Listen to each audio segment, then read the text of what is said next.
A very good afternoon my dear students of class 11th। आज मैं आप सबके लिए वन शॉर्ट रिवीजन वीडियो लेकर आया हूं जिसमें हम चैप्टर 1, 2 और 3 डिस्कस करेंगे। जिन्होंने प्लेलिस्ट में जाके प्रीवियस वीडियो नहीं देखा वो जाके देख सकते हैं। मैंने माइक्रो इकोनॉमिक्स का चैप्टर 1, चैप्टर 2, चैप्टर 4 डाला हुआ है। आज हम एक शॉर्ट रिवीजन लेंगे। आप सबके हाफ ईयरलीज आ रहे हैं। मैं जो आज शॉर्ट रिवीजन लूंगा, जो टॉपिक्स आपको पढ़ाऊंगा, अगर आप उतना ही पढ़ के जाएंगे आपके कम से कम 90% मार्क्स आएंगे। तो बहुत ध्यान से देखिएगा, मैं स्टार्ट कर रहा हूं।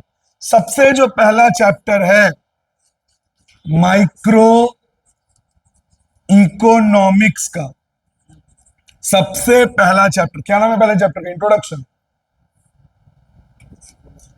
एक बार चेक कर ले तो इंट्रोडक्शन ही है ना।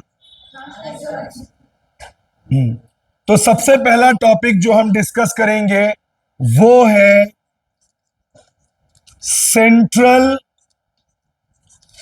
Problems of economy. Central problems of economy 3 होता है जो आप पहले से पढ़ते आए हैं। What to produce, how to produce, for whom to produce. सबसे पहला व्हाट टू प्रोड्यूस, और इसमें आता है हाउ मच टू प्रोड्यूस। ये दोनों एक ही में आ जाते हैं। अब समझिए, एक बर्थडे पार्टी है, आपने अपने बर्थडे पार्टी दिया और आपने उस बर्थडे पार्टी में अपने दोस्तों को बुलाया, इनवाइट किया, और उस पार्टी में जो मेजॉरिटी थी वो नॉन वेजिटेरियन थी और बहुत ही मिनिमल, बहुत ही कम बच्चे जो थे वो वेजिटेरियन थे। आपने पूरा जो है वेज खाना बनवा दिया। तो आपके बर्थडे में आपने बुलाया है उन दोस्तों को जो नॉन वेजिटेरियन है, लेकिन आपने कौन सा खाना बना दिया? वेज। तो यहां पे प्रॉब्लम ये आ गई, व्हाट टू प्रोड्यूस। एक इकोनॉमी को डिसाइड करना पड़ता है उसे क्या करना है। जैसा मेजॉरिटी चाहेगा इकोनॉमी को वैसा ही चलना पड़ेगा। अब आप एक बात समझिए, बजट बनता है देश का हर साल। क्या बजट में कभी मोदी जी को या प्रधानमंत्री को आपने कहते सुना है हम अमीरों के लिए कुछ बनाएंगे, हम रिच पीपल के लिए एक स्कीम लेकर आए हैं? नहीं, हम लाए हैं गरीबों के लिए, हम लाए हैं फार्मर्स के लिए, because they are in majority.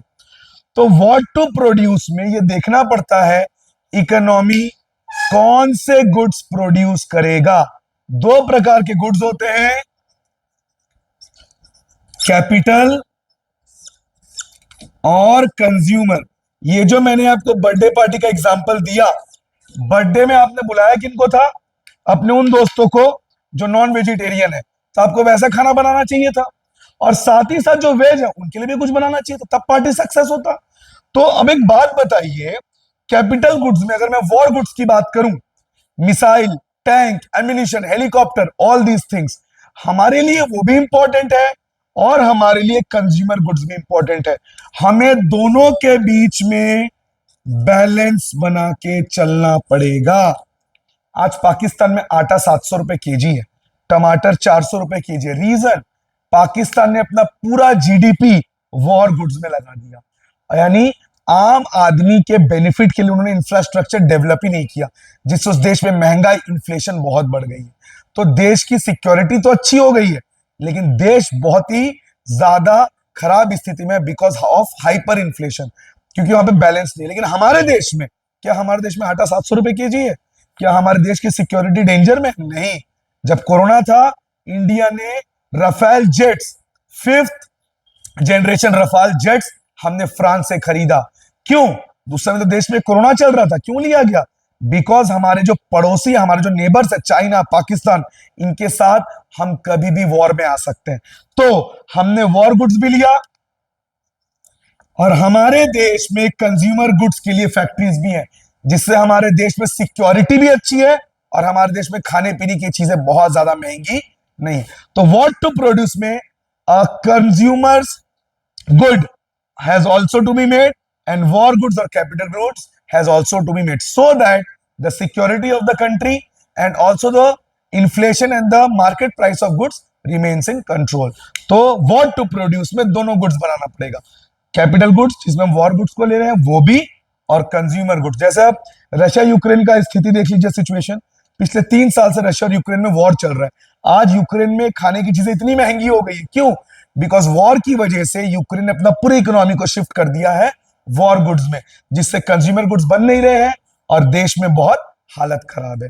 तो व्हाट टू प्रोड्यूस में a strike of balance has to be maintain between capital and consumer goods. अगला, हाउ मच टू प्रोड्यूस, कितना बनाए ये भी इंपॉर्टेंट है। कितना गुड्स आप बनाएंगे ये भी इंपॉर्टेंट है। बहुत ज्यादा बना दिए वेस्ट हो जाएगा, बहुत कम बनाए तो यूजफुल नहीं होगा। जैसे हमारे देश की जो बाउंड्री है उसके अकॉर्डिंग हमने 22 रफाल जेट्स हमने फ्रांस से ऑर्डर किया है। क्या हम 22,000 ले लें अमेरिका की तरह?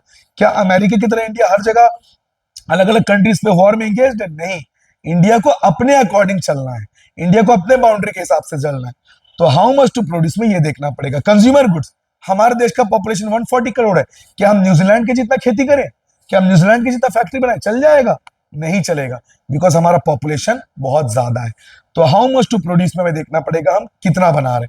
अगला, how to produce, how to produce में टेक्नोलॉजी देखा जाता है।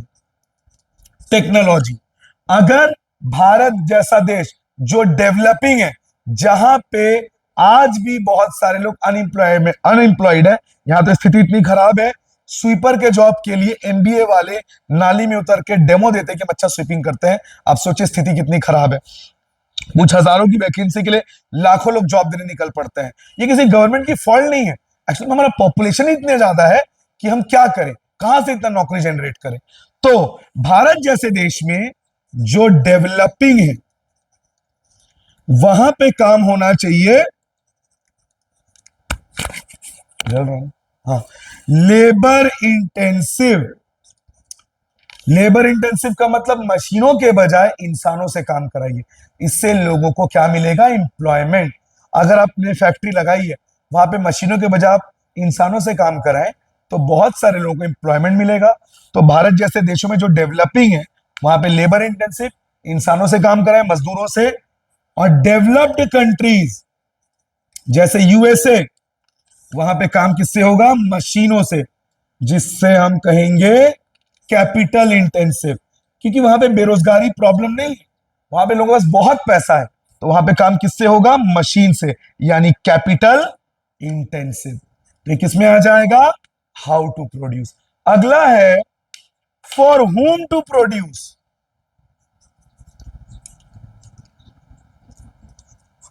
फॉर whom टू, किसके लिए बनाए? क्या हो? किसकी? मैं इंडिया की नहीं, मैं इंडिया तो अभी डेवलप्ड होने में बहुत टाइम लगेगा। और जब कोई कंट्री डेवलप्ड में आ जाती है, डेवलप्ड वाले फेज में, तो वहां अनएम्प्लॉयमेंट उतना बड़ा प्रॉब्लम नहीं होता। बिकॉज जब वो कंट्री डेवलप्ड फेज में आएगी तो डेवलप्ड फेज में आने पे बहुत नया नया कंस्ट्रक्शन होगा, बहुत चीजें बनेंगी। जैसे दुबई में तुम्हारा इतनी नई नई चीजें बन रही, प्रोजेक्ट्स, लोगों को एम्प्लॉयमेंट मिल रहा है, बहुत सारे दूसरे देशों से लोग वहां जाके एम्प्लॉयमेंट कर रहे हैं। लेकिन आने वाले समय में टेक्नोलॉजी बहुत सारी नौकरियां खा जाएगा। क्या आ गया मार्केट में? एआई, आर्टिफिशियल इंटेलिजेंस, जो बहुत सारे लोगों की जॉब्स खा जाएगा आने वाले समय में। खैर वो अलग मैटर है। फॉर होम टू प्रोड्यूस, क्या बिजनेस हम चैरिटी के लिए कर रहे हैं? बिजनेस करते हैं हम पैसे कमाने के लिए। आप बुगाटी के ओनर को बोलोगे जाके गेवरा में अपना शोरूम खोले, खोलेगा क्या? क्योंकि वहां पे लोगों के पास वो पैसा नहीं है कि वो बुगाटी खरीद सके। बिजनेस किया जाता है the people who have purchasing power. क्यों सारे बड़ी बड़ी कंपनियों का शोरूम दुबई में है? क्यों दुबई में दुनिया में सबसे बड़े मॉल्स हैं? क्यों दुबई में इतना अच्छा लाइफस्टाइल है? Because the people have purchasing power. Cristiano Ronaldo को दुबई का जो अल नसार क्लब है उसने डेली बेसिस पे कुछ 20 करोड़ पाउंड्स पे उसको लिया हुआ है। अब सोचिए कितना पैसा है उनके पास। तो जब इतना पैसा है उनके पास, परचेजिंग पावर है, क्यों नहीं जाएगी दुनिया वहां पे? बिल्कुल जाएगी, because they have purchasing power. तो सामान उसके लिए बनाया जाता है जिसके पास पावर हो। अब अपने आसपास के लोकेलिटी में देखिए ना, किसी दुकान में कोई गरीब बच्चा आ जाता है, हम लोग भाग यहाँ से ऐसे भगा देते हैं। कोई कार से उतरता है, आइए सर पानी वानी पियेंगे क्या, क्या लेंगे? क्यों? बिकॉज उनके पास परचेजिंग पावर है। तो गुड्स किसके लिए परचेज किया, प्रोड्यूस किया जाएगा? Those who have purchasing power. Business is not meant for charity, so goods will be made for those people who have purchasing power. तो ये है central problems of economy. How, what to produce, how to produce, for whom to produce. अब आगे Anuvrat photo ले जल्दी। आप लोग screenshot चाहें तो ले सकते हैं।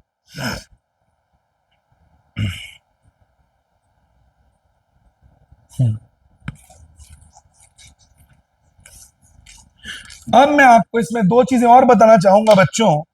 एक है आपका फंक्शनल डिस्ट्रीब्यूशन और एक है आपका पर्सनल डिस्ट्रीब्यूशन। अब मैं ये दो चीज आपको बताने जा रहा हूं, फंक्शनल और पर्सनल। सबसे पहले मैं आपको बता दूं फंक्शनल डिस्ट्रीब्यूशन। अब जैसे मान लीजिए एक शॉप है, ठीक है, मिठाई की शॉप है, उसके एक दिन का टर्नओवर, एक दिन का जो रेवेन्यू है वो 10,000 है। क्या 10,000 पूरा का पूरा ओनर का होगा? उसमें बिजली का बिल जाएगा, अगर दुकान रेंट में है उसका किराया जाएगा, वर्कर को सैलरी जाएगी, बैंक से लोन लिया उसका इंटरेस्ट जाएगा। ये सब आ जाएगा फंक्शनल डिस्ट्रीब्यूशन। जैसे अगर बिजनेस में कैपिटल लगा है, बदले में क्या जाएगा? इंटरेस्ट। अगर वो कैपिटल बैंक से लिया गया तो बैंक का लोन का इंटरेस्ट जाएगा, अगर खुद लगाया तो इंटरेस्ट ऑन कैपिटल जाएगा। जो लेबर है, जो मजदूर है, उनको बदले में क्या मिलेगा? वेजेस मिलेगा, मजदूरी मिलेगी। इसके बाद है आपका एंटरप्रेन्योर, जो बिजनेसमैन है उसको क्या मिलेगा?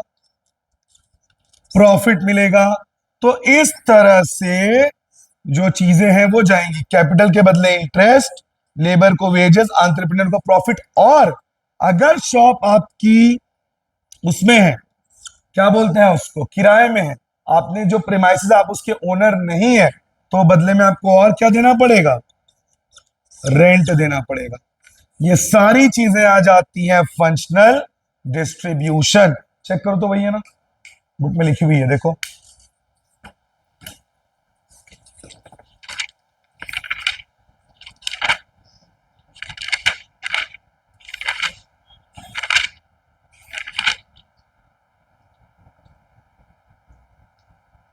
एकदम सही, बिल्कुल सही बोल रहा था। तो ये सारी चीजें जाती हैं। सॉरी, इसको आप समझ लीजिए, लैंड जो आपने जगह लिया हुआ है, कैपिटल के बदले इंटरेस्ट, लेबर को वेजेस, एंटरप्रेन्योर को प्रॉफिट और लैंड को rent. Functional distribution. Personal distribution, एक देश में बहुत सारे लोग होते हैं, businessman, lawyer, doctor, teacher, businessman, इन सब का जीडीपी में कंट्रीब्यूशन क्या कहलाएगा? Personal distribution. जैसे हमारा देश टॉप 10 जीडीपी में आता है।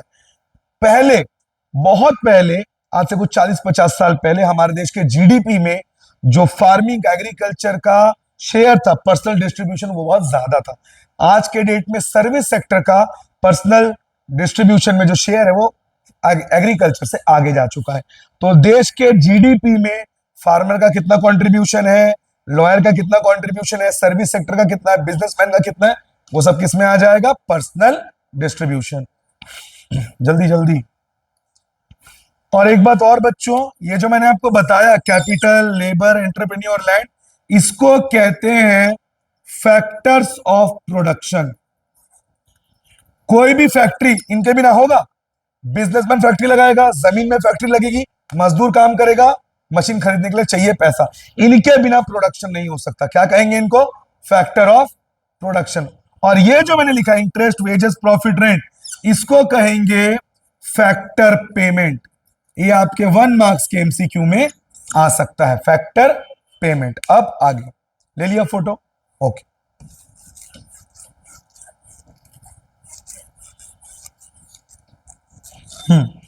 अब मैं आपको बताने जा रहा हूं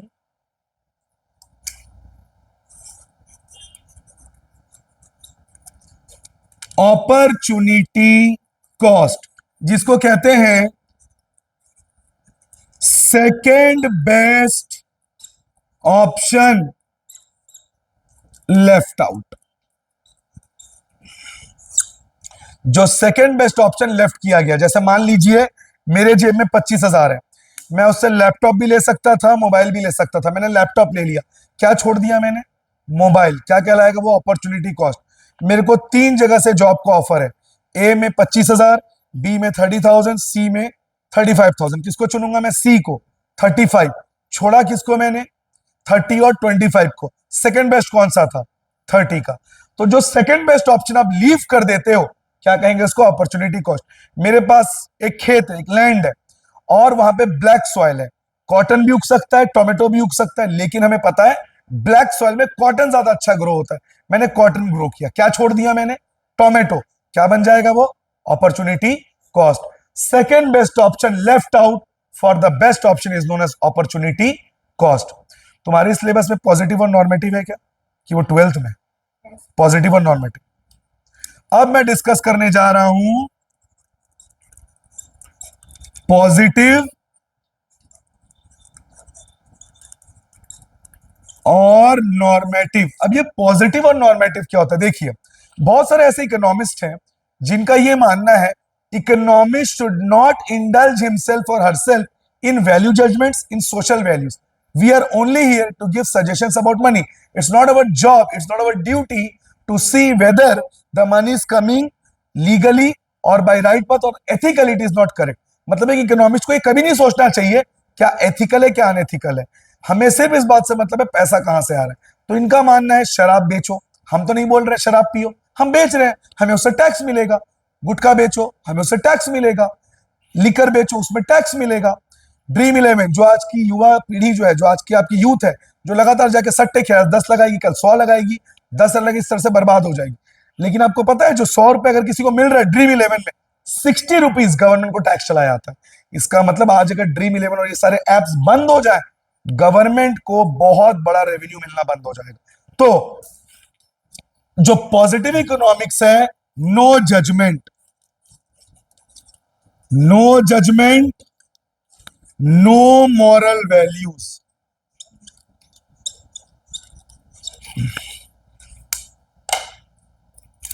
नो सजेशन। ये किसी तरह के सजेशन, मॉरल वैल्यू या जजमेंट में नहीं पड़ते। ठीक है, ये बस बताएंगे India is an over populated country, okay, cigarette and smoking, cigarette smoking and alcohol consumption is injurious to health. Ban नहीं लगाएंगे, लिखेंगे, बताएंगे, पर पीना नहीं पीना it's up to you. But normative ये एथिकल चीजों में घुसता है, gives judgments, gives moral values, not only tells the problems but also solves them। ना सिर्फ प्रॉब्लम बताएगा बल्कि उनको सॉल्व भी करेगा। इनका मानना है अगर आप सोसाइटी का पार्ट हैं, economist is also part of society, तो आपको कुछ ऐसा नहीं करना चाहिए जिससे समाज में नुकसान हो। जैसे आप सभी जानते हैं इंडिया में 2 ड्राई स्टेट्स हैं, बिहार एंड गुजरात। बिहार और गुजरात में अल्कोहल बेचना इलीगल है, क्राइम है। गवर्नमेंट ने वहां पे अल्कोहल में बैन लगा दिया। Alcohol is injurious to health, ban it. Normative economics, India is an over populated country, take steps to control the population. आप जानते हैं अभी अभी एक कोर्ट ने ऑर्डर पास किया है कि मध्य प्रदेश हाई कोर्ट ने, मैंने कल ही या परसों ही न्यूज में देखा कि जिनके 3 बच्चे हैं उनको गवर्नमेंट फैसिलिटी नहीं मिलेगी। इसका मतलब ओवर पॉपुलेशन देश के लिए एक कर्स है, तो इसे रोकने के लिए स्टेप्स लेने चाहिए। ये बस बताएगा इंडिया इज ओवर पॉपुलेटेड, कुछ क्या करना नहीं बताएगा। India is over populated, take steps to control it. Alcohol is injurious, खत्म, positive. Alcohol is injurious to health, ban it. तो ये है पॉजिटिव और नॉर्मेटिव। तुरंत तुरंत तुरंत आप लोग स्क्रीनशॉट ले लीजिए। अब मैं आपको बताने जा रहा हूं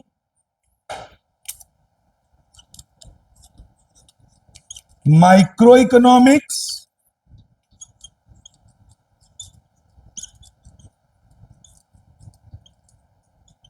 एंड मैक्रो इकोनॉमिक्स। मैं आपको बताना चाह रहा हूं माइक्रो और मैक्रो। ठीक है, माइक्रो में बच्चों हम इंडिविजुअल यूनिट्स को पढ़ते हैं, जैसे कोरबा के किसान कितना अर्न कर रहे हैं। ठीक है, एक पर्टिकुलर एरिया कि बच्चे क्या कहते हैं। एक पर्टिकुलर लोकेशन के वहां पे जो फीमेल्स हैं वो कितने बच्चे पैदा कर रही हैं, तो ये सब इंडिविजुअल यूनिट्स। पूरे भारत में बच्चे क्या खाते हैं, मैक्रो इकोनॉमिक्स।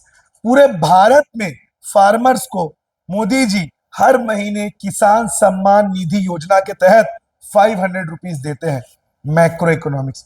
तो माइक्रो में हम इंडिविजुअल्स को पढ़ते हैं, मैक्रो में हम पढ़ते हैं एग्रीगेट्स को, मतलब कि पूरे ग्रुप को पढ़ते हैं, पूरे ग्रुप को। ठीक है। माइक्रो में हम ध्यान रखते हैं individual demand and individual supply, मतलब किसी एक स्टेट में कितना खाना सप्लाई हो रहा है, किसी एक जगह पे किसी एक पर्सन ने क्या खाया या कितना डिमांड किया। लेकिन मैक्रो में हम पढ़ते हैं aggregate demand and aggregate supply, पूरे मार्केट में कितना डिमांड है, पूरे मार्केट में कितना सप्लाई है, ये हम पढ़ते हैं किसमें, मैक्रो में। ध्यान रखिए इसको। और देश में जो बजट बनता है वो कभी भी माइक्रो के हिसाब से नहीं चलता, वो चलता है किसके हिसाब से, मैक्रो के हिसाब से। समझ गए आप। इसके बाद माइक्रो के जो टूल्स हैं, पॉज करना तो,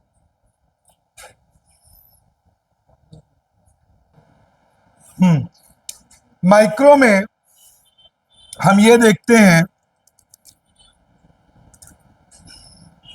कि price of factors of production, micro में हम इन चीजों पे ध्यान रखते हैं। जैसे फॉर एग्जांपल ये आप देख सकते हैं मेरे हाथ में ग्लास है, इस ग्लास को बनने में स्टील लगा है, किसी फैक्ट्री में ये बना है, लेबर्स ने कुछ काम किया है, मशीन इस पे लगा है।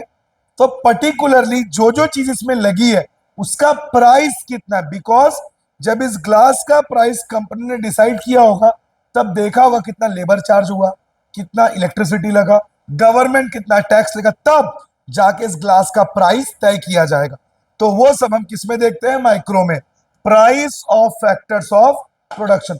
और मैक्रो में हम देखते हैं इनकम एंड एम्प्लॉयमेंट, देश का जीडीपी, देश ने एक साल में कितना पैसा कमाया। दुनिया में सबसे ज्यादा जीडीपी किसका है, अमेरिका का, इंडिया टॉप 10 में आता है।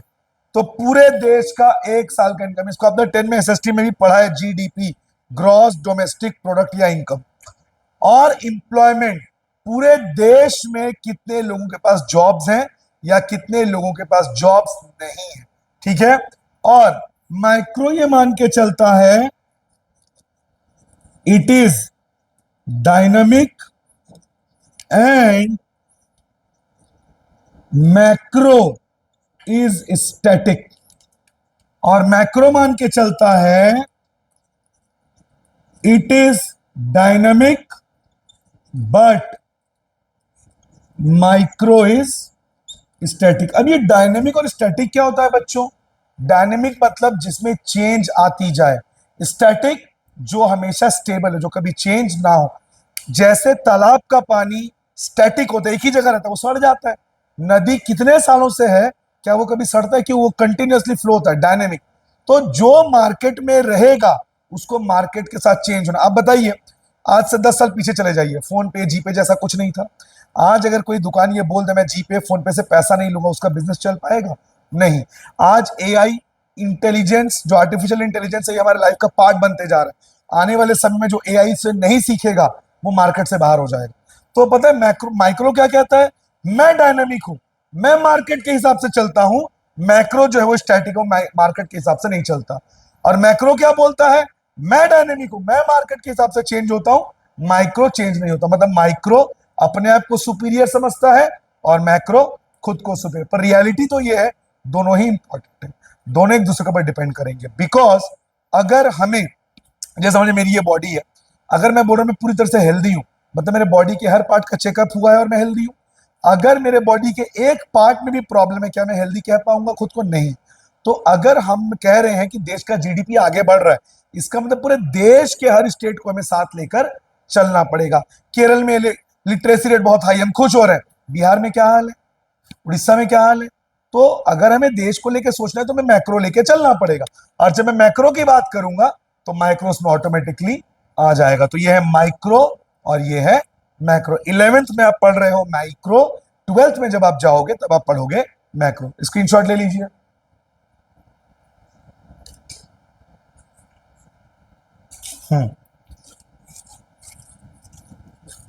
अब अब मैं डिस्कस करूंगा बहुत ही इंपॉर्टेंट टॉपिक, आपके एग्जाम में भी आ सकता है ये, पैराडॉक्स।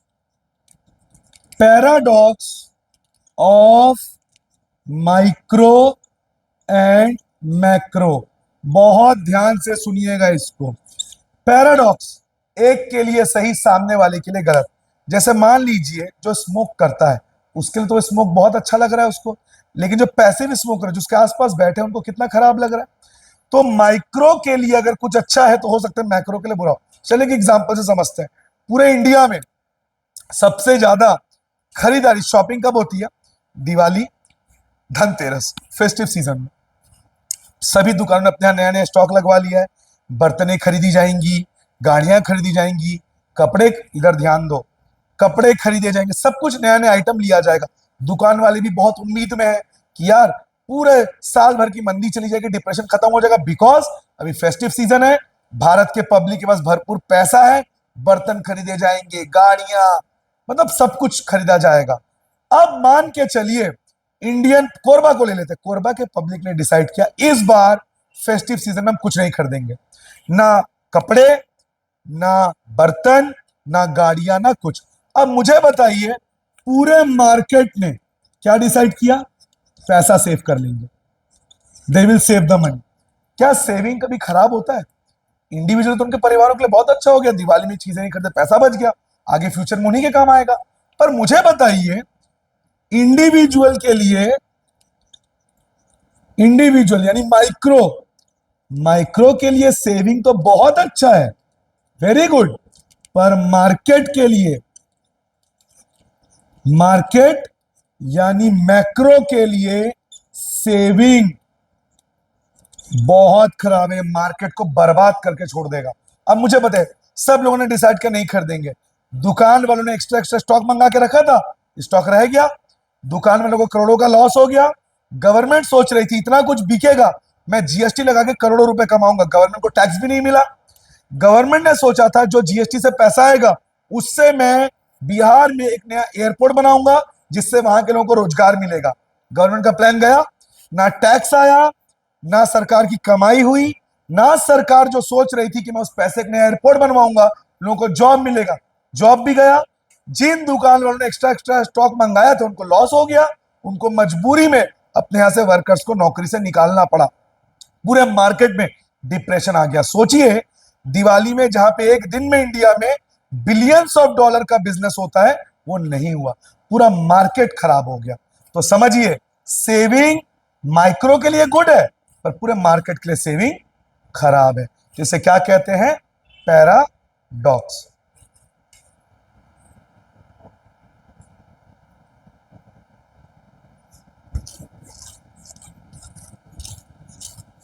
अब इस लेसन का most important part PPC. Central problem बता दो दिया। अरे मैं वन शॉट रिवीजन ले रहा हूं, सब थोड़ी बताऊंगा।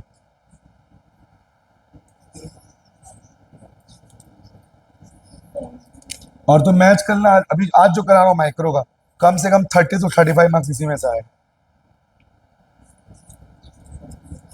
40 मार्क्स में, 40 मार्क्स में स्टैट्स आए।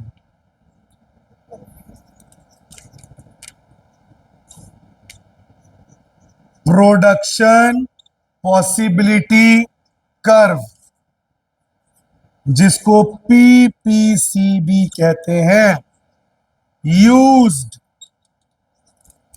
इन फील्ड ऑफ प्रोडक्शन। किस फील्ड में यूज होगा? ये प्रोडक्शन के फील्ड में यूज होगा। मुझे एक बात बताइए, क्या कोई दो फैक्टर्स एक ही चीज को प्रोडक्शन में सेम एफिशिएंट होंगे? नहीं। ब्लैक सॉइल, कॉटन बहुत अच्छा ग्रो करेगा, क्या पोटैटो उतना अच्छा ग्रो करेगा? क्ले सॉइल राइस व्हीट के लिए बहुत अच्छा है, लेकिन क्या टी के लिए अच्छा होगा? नहीं।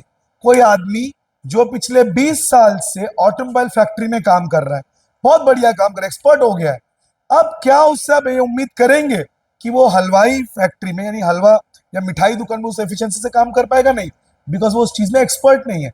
अब आप बोलेंगे कि सर इसका क्या रिलेशन है? हम क्या पढ़ रहे हैं बच्चों? इकोनॉमिक्स। इकोनॉमिक्स मतलब mother problem of economics. Economics subject का जो जन्म हुआ, स्केर्सिटी ऑफ रिसोर्सेज, रिसोर्सेज की कमी, मिडिल क्लास फैमिली, डिमांड बहुत मींस पैसे कम। भारत जैसे देश में अनएम्प्लॉयमेंट बहुत, जॉब कम, मतलब नीड और डिमांड बहुत है, लेकिन उसके अकॉर्डिंग हमारे पास रिसोर्सेज जो है वो कम है। तभी तो इकोनॉमिक्स सब्जेक्ट का जन्म हुआ। प्लेन में होता है ना इकोनॉमी क्लास, अगर आपके जेब में 50,000 आप दिल्ली जाना चाहते हैं, बिजनेस क्लास में जाइए, कोई दिक्कत नहीं है। आपके जेब में 5,000 है, दिल्ली जाना है, दिक्कत है, बहुत दिक्कत है। तो प्लेन में इकोनॉमी क्लास क्यों होता है? कम पैसे में आपको दिल्ली पहुंचा देगा। यही तो इकोनॉमिक्स है।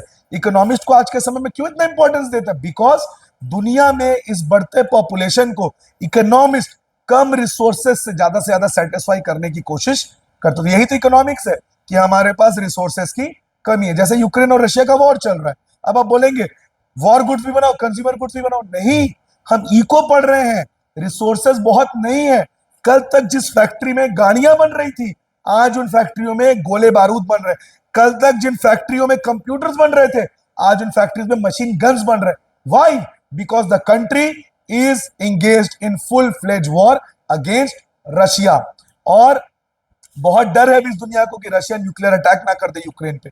खैर वो हम किसी और दिन डिस्कस करेंगे। बट प्रॉब्लम यह है कि यूक्रेन में रिसोर्सेस कम है, जिस वजह से कंज्यूमर गुड्स को छोड़ के अब उन्हें वॉर गुड्स बनाना पड़ रहा है। यही तो पढ़ रहे हैं हम, पीपीसी में भी यही पढ़ना है हमको कि अगर शिफ्ट कर दें, जो जिस चीज में एक्सपर्ट है अगर उसको शिफ्ट करके किसी और फील्ड में डालें, तो फिर प्रॉफिट नहीं होगा बल्कि लॉस होगा। क्यों? बिकॉज आप उसको उस फील्ड में डाल रहे हो जिसमें उसको एक्सपर्टीज नहीं है। जैसे मैं कॉमर्स पढ़ा रहा हूँ 11th-12th को इतने सालों से, अब कॉमर्स का मेरे से कुछ भी पूछ लीजिए मैं आपको बता दूंगा, लेकिन मेरे को अगर साइंस फैकल्टी में डाल दिया गया 11th-12th के, तो मैं अपना भी नुकसान करूंगा, जिनको पढ़ाऊंगा उनका भी नुकसान होगा। क्यों?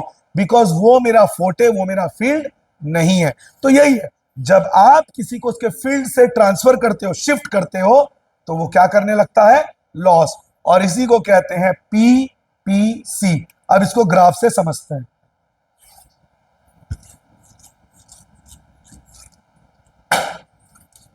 ये लिया मैंने सीरियल नंबर, ये लिया मैंने कैपिटल गुड, ये लिया मैंने कंज्यूमर गुड,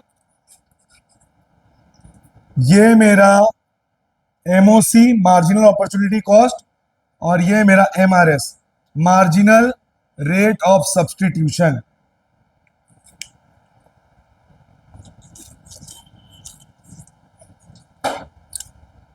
या एमआरटी। ठीक है, एमओसी का फुल फॉर्म है, इधर लिख रहा हूं, मार्जिनल अपॉर्चुनिटी कॉस्ट, और एमआरएस एमआरटी का फुल फॉर्म है मार्जिनल रेट ऑफ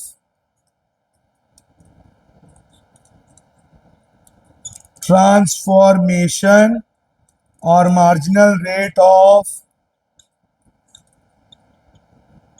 सब्सटीट्यूशन। इसके बाद हो गया। अब चलिए मैं इसमें आपको रशिया और यूक्रेन का एग्जाम्पल देके ही आपको समझाता हूं, करंट सिनेरियो को समझाता हूं। ठीक है, सीरियल नंबर 1। अभी मान लीजिए रशिया में बिल्कुल, किसका फोन? ये तो बात कर। तो मान लीजिए अभी जो रशिया और यूक्रेन का सिचुएशन था, वॉर से पहले, वॉर शुरू होने से पहले रशिया में, ये यूक्रेन की बात कर लेते हैं हम, यूक्रेन में कोई कैपिटल गुड नहीं बन रहा था, मतलब वॉर गुड नहीं था। चलिए मैं इसको ले लेता हूं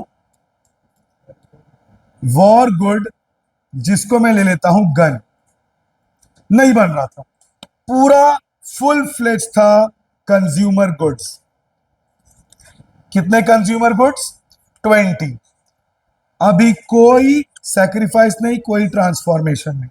ठीक है, क्या बोल रहा हूं? किस चीज का टेंशन? मैं डाल दूंगा ग्रुप।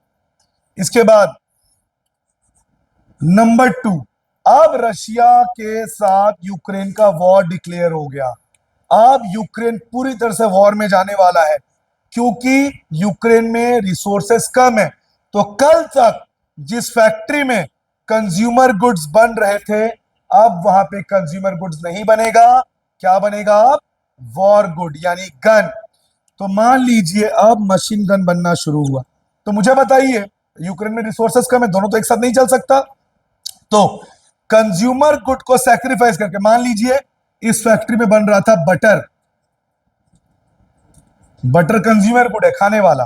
अब सैक्रिफाइस किया करना पड़ा, तब जाके हमारे पास गन बना। तो जो 20 कंज्यूमर गुड थे वो 20 प्रोडक्शन होगा। अब वो प्रोडक्शन हो गया कितना? 19। कम हुआ ना एक, और ये कम हुआ तब जाके ये बढ़ा। अरे भाई, आपके जेब में 10 रुपए है, आप कल चौपाटी गए, आपने चौपाटी में 10 रुपए का गुपचुप खाया, आज आपके जेब में फिर 10 रुपए है, अब आपको गुपचुप के बजाय कुछ और खाना है, दोनों खा सकते हो क्या? बोलोगे पापा सिर्फ 100 रुपए। अरे भैया, हम इको पढ़ रहे हैं, हमारे पास रिसोर्सेस कम है, तो अगर हमें गुपचुप के बजाय कुछ और खाना है, हमें गुपचुप को सैक्रिफाइस करके कुछ और खाना पड़ेगा। तो यहां पे अगर आपको गन बनाना है तो कंज्यूमर गुड बटर को सैक्रिफाइस करना पड़ेगा। एमओसी, क्या सैक्रिफाइस हुआ? एक सैक्रिफाइस हुआ। कितना सैक्रिफाइस हुआ? एक। और ये होगा सैक्रिफाइस रेशियो गेन। सैक्रिफाइस पहले और गेन बाद में। कितना सैक्रिफाइस हुआ? 1 सैक्रिफाइस हुआ। और गेन 0 से 1, कितना गेन हुआ? 1। ये हो गया। अब जैसे जैसे वॉर इंटेंसिफाई होगा, वॉर बढ़ेगा, कंज्यूमर गुड्स को सैक्रिफाइस करना पड़ेगा। अब ये तो एक ही बढ़ा, लेकिन अब ये 17 हो गया। क्यों? पहले कितना सैक्रिफाइस हुआ था? एक। अब कितना सैक्रिफाइस हुआ? 2। क्यों ऐसा हो रहा है बच्चों? क्योंकि जिन वर्कर्स को अब यहां से निकाल के यहां लेके जा रहे हो, वो बटर बनाने में एक्सपर्ट थे, गन बनाने में एक्सपर्ट नहीं थे। तो जब आप उनको बटर से शिफ्ट कर रहे हो गन में, क्या वो अपने काम में उतना एक्सपर्टीज, उतना स्किल, उतना फाइनिस दे पाएंगे? नहीं। तो अब नुकसान बढ़ता चला जाएगा। कितना सैक्रिफाइस हुआ? 2। गेन तो एक ही हुआ, 1 से 2। 2 सैक्रिफाइस, 1 गेन। अगला केस, अब जैसे जैसे समय बीतेगा, आप इनसे, बटर बनाने वालों से ज्यादा लोग यहां से शिफ्ट करके गन में डाल रहे हो, तो जितने लोग यहां से यहां डालोगे, गन बना तो लेंगे पर उतने अच्छे से नहीं बना पाएंगे, और कंपनी को बटर बना के जो प्रॉफिट हो रहा था वो कम होता चला जाएगा। अभी इधर देखो, सब छोड़ो। अब कितना सैक्रिफाइस होगा? 3। तो 17 से 3 हो गए, कितना हो जाएगा? 14। और ये एक ही बढ़ेगा, मतलब सॉरी, कितना सैक्रिफाइस हुआ? 3। कितना बढ़ा? 1। तो सैक्रिफाइस हुआ 3, गेन कितना हुआ? 1। फिफ्थ केस, एक ही बढ़ेगा। आप कितना सैक्रिफाइस होगा? आप देख रहे हैं सैक्रिफाइस बढ़ते जा रहे हैं, क्योंकि वो उस काम में एक्सपर्ट नहीं है, आप उसको इसमें डाल रहे हो, तो जितना ज्यादा काम करेगा नुकसान उतना ज्यादा होगा। एक एग्जांपल ले लीजिए, एक आदमी है, बहुत बूढ़ा है, लेकिन उसको टाइप राइटर में बहुत बढ़िया काम आता है, मस्त टाइप करता है, लेकिन अब आपने उसको होटल में वेटर बना दिया। बूढ़ा आदमी है बेचारा, हाथ पांव से कांपते हैं, लेकिन आपने उसको वेटर बना दिया। पहले दिन 1 ग्लास तोड़ेगा, 2 दिन काम करेगा 3 ग्लास तोड़ेगा, 4 दिन काम करेगा और ग्लास तोड़ेगा। मतलब जितना ज्यादा काम करेगा अपने फील्ड से अलग, नुकसान उतना ज्यादा होगा। अब कितना सैक्रिफाइस होगा? 4। तो 14 से 4 हो गए 10, 4:1। तो आप समझिए, पहले एक गन बनाने के लिए 1 बटर सैक्रिफाइस, फिर 1 गन बनाने के लिए 2, फिर 1 के लिए 3, 1 के लिए 4। क्यों? फायदा कम हो रहा है, नुकसान ज्यादा, क्योंकि वो अपने काम में एक्सपर्ट नहीं है। समझ गए आप? तो इसको आपको अपने हिसाब से इसको रटना नहीं है बच्चों, इसको टेबल समझना। अब जैसे मान लीजिए मैं 20 लेके चला, अगर मान लीजिए मैं 10 लेता तो 10 के बाद क्या हो जाता? 9। 9 के बाद क्या हो जाता है 7, 7 के बाद 4 और 4 के बाद 0। ये चेंज होता क्या, चेक कर लो आप, एक एक ही गेन हो रहा है, सेक्रीफाइस भी चेक कर लो। अगर आप यहां पे 30 लेते, चलिए 30, 29, 27, 24, 20, मतलब पहले आपको एक सेक्रीफाइस करना है, फिर 2, फिर 3, ऐसे करके आपको बढ़ाते जाना है। समझ गए आप? चलिए मैं 10 ले लेता हूं, ठीक है, ताकि प्लॉटिंग आपके लिए इजी हो जाए। बेसिक कॉन्सेप्ट आपको याद रखना है, सैक्रिफाइस बढ़ता जाएगा। समझ गए आप? अब इसको प्लॉट कर दीजिए आप, सो इजी। और आज मैं आपको एक तरीका बता रहा हूं, ध्यान से सुनिएगा। हर ग्राफ में ये ट्रिक अप्लाई होगा, चाहे कैसा भी ग्राफ हो। जो डिक्रीज होगा वो वर्टिकल में शो होगा, जो इंक्रीज होगा वो हॉरिजॉन्टल में। बताइए इधर आके, क्या डिक्रीज हो रहा है? बटर डिक्रीज हो रहा है, तो वर्टिकल में क्या शो करूंगा मैं? बटर। गेन क्या हो रहा है बच्चों? गन। तो मैं हॉरिजॉन्टल में क्या शो करूंगा? गन। अब चेक करिए, आपका बटर कहां से शुरू हुआ था? 10 से 0 है, तो 1 से 10 तक ले लेते हैं।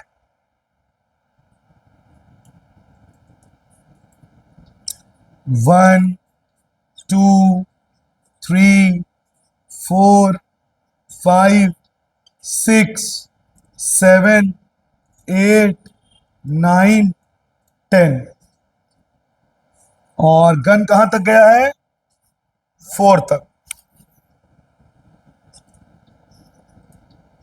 ये तो 0 है। चलिए प्लॉट कर लेते हैं।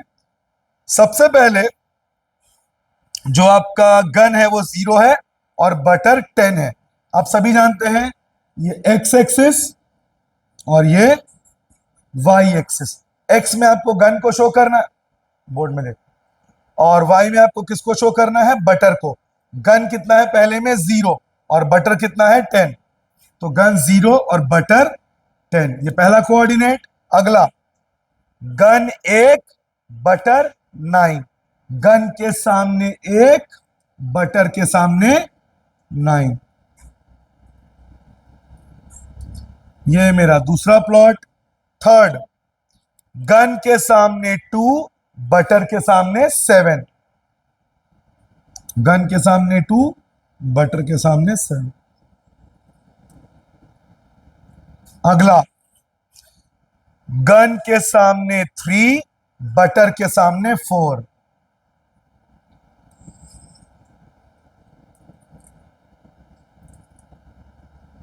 उल्टा हो गया, सॉरी यार, प्लॉटिंग गड़बड़ हो गया। अगला वाला है गन के सामने 3 और बटर के सामने 4। लास्ट, गन के सामने 4, बटर के सामने 0। गन के सामने 4, बटर के सामने 0। हो गया प्लॉट। अब इसको आप ज्वाइन कर दीजिए, ठीक है। ये मेरा बन गया पीपीसी का कर्व। और नोटिस करिएगा, क्लास 10 में 2 तरह के मिरर के बारे में पढ़े थे। ये क्या था? कॉनकेव। ये क्या था? कॉन्वेक्स। जरा शेप चेक करिए, कॉनकेव। तो PPC is concave shape. PPC का शेप क्या होगा? कॉनकेव। दूसरा, पीपीसी इज डाउनवर्ड। क्यों डाउनवर्ड?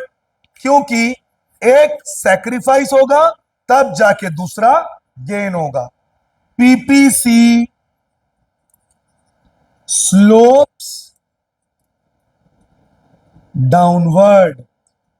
पीपीसी हमेशा प्रोडक्शन के लिए ही यूज होगा, ऑलवेज यूज्ड फॉर प्रोडक्शन।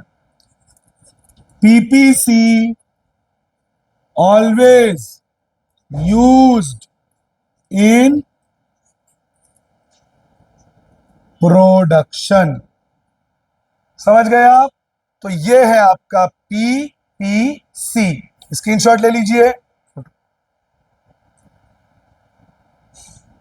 कुछ पूछना है इसमें तो पूछ लो ना, समझ आ गया? आ गया तुम दोनों को? हाँ, क्या बोल रहे, समझ नहीं आया। पहले पढ़ लो।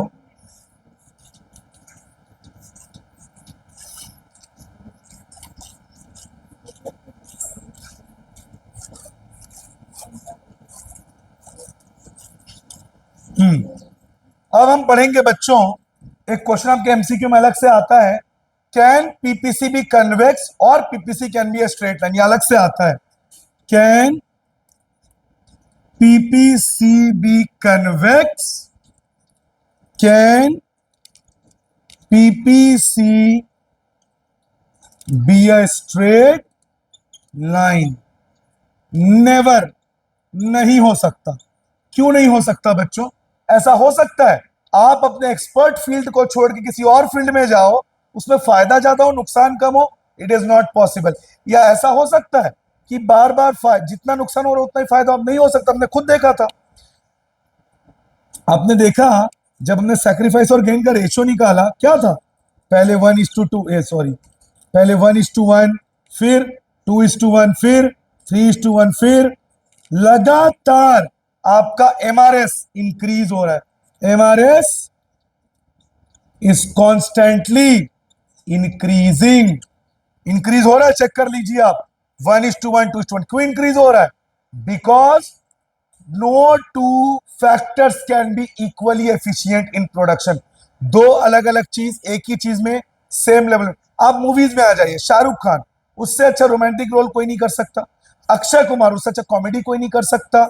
साउथ के जो एक्टर यश, उससे अच्छा एक्शन कोई नहीं कर सकता। अब आप सोचिए, अक्षय कुमार को राजा महाराजा का रोल दे देते हैं तो वो फ्लॉप हो जाता है। क्यों? वो उसका एक्सपर्टीज नहीं है। तो अगर आप किसी को उसके फील्ड से निकाल दो, अब शाहरुख खान से अगर आप उस तरह के कॉमेडी की उम्मीद करें जो अक्षय कुमार करते हैं, वो उससे नहीं हो पाएगा। प्रभास, जो दिखता ही एकदम किंग टाइप का, रॉयल्टी, उसको आप वैसा रोल दोगे तो वो हिट होगा, लेकिन उसको आप लवर बॉय वाला इमेज दोगे वो नहीं कर पाएगा। तो अलग अलग उतने बड़े एक्टर्स हैं, वो जब हर काम में एक्सपर्ट नहीं है तो हम कैसे उम्मीद करें? तो उसी तरह MRS is constantly increasing. Why? Because factors of production can not be equally efficient in different things. और पीपीसी स्ट्रेट लाइन हो सकता है? नहीं, क्योंकि ये कभी ऐसा हो सकता है कि सैक्रिफाइस और गेन बार बार सेम हो, तो पीपीसी स्ट्रेट लाइन भी नहीं हो सकता। PPC will be always concave shape because gain will be less, sacrifice will be मोर।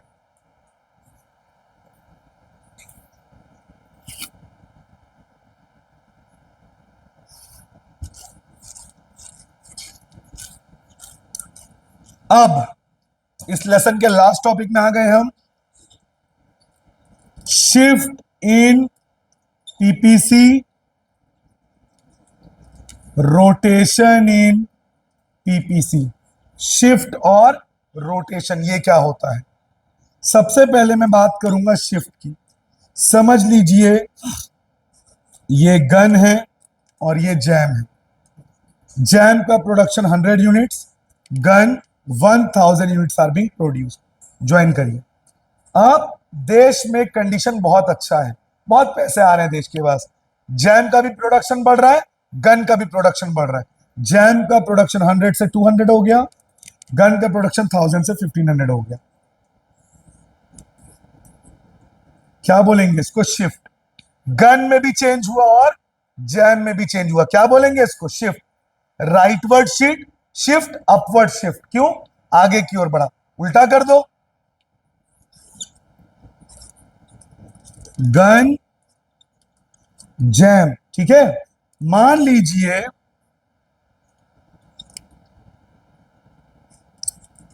देश में हालात खराब हो गए जिसकी वजह से गरीबी आ गई, तो देश में दोनों का प्रोडक्शन डाउन हो गया। जैम का प्रोडक्शन 100 से 20 हो गया, गन का प्रोडक्शन 1000 से 700 हो गया। अब ज्वाइन करिए। ये भी शिफ्ट है, डाउनवर्ड और बैकवर्ड, जो भी चेंज हो रहा है दोनों में हो रहा है। ऐसा भी तो हो सकता था ना बच्चों कि गन का प्रोडक्शन बढ़ जाता, जैम का कम हो जाता। गन 500, जैम 50, गन का प्रोडक्शन बढ़ गया, वॉर आ गया देश में, और जैम का प्रोडक्शन कम हो गया।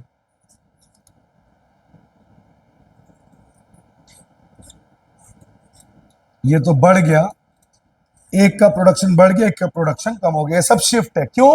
जो भी चेंज हो रहा है दोनों में हो रहा है। क्या बोलेंगे इसको? शिफ्ट। अब लास्ट, रोटेशन।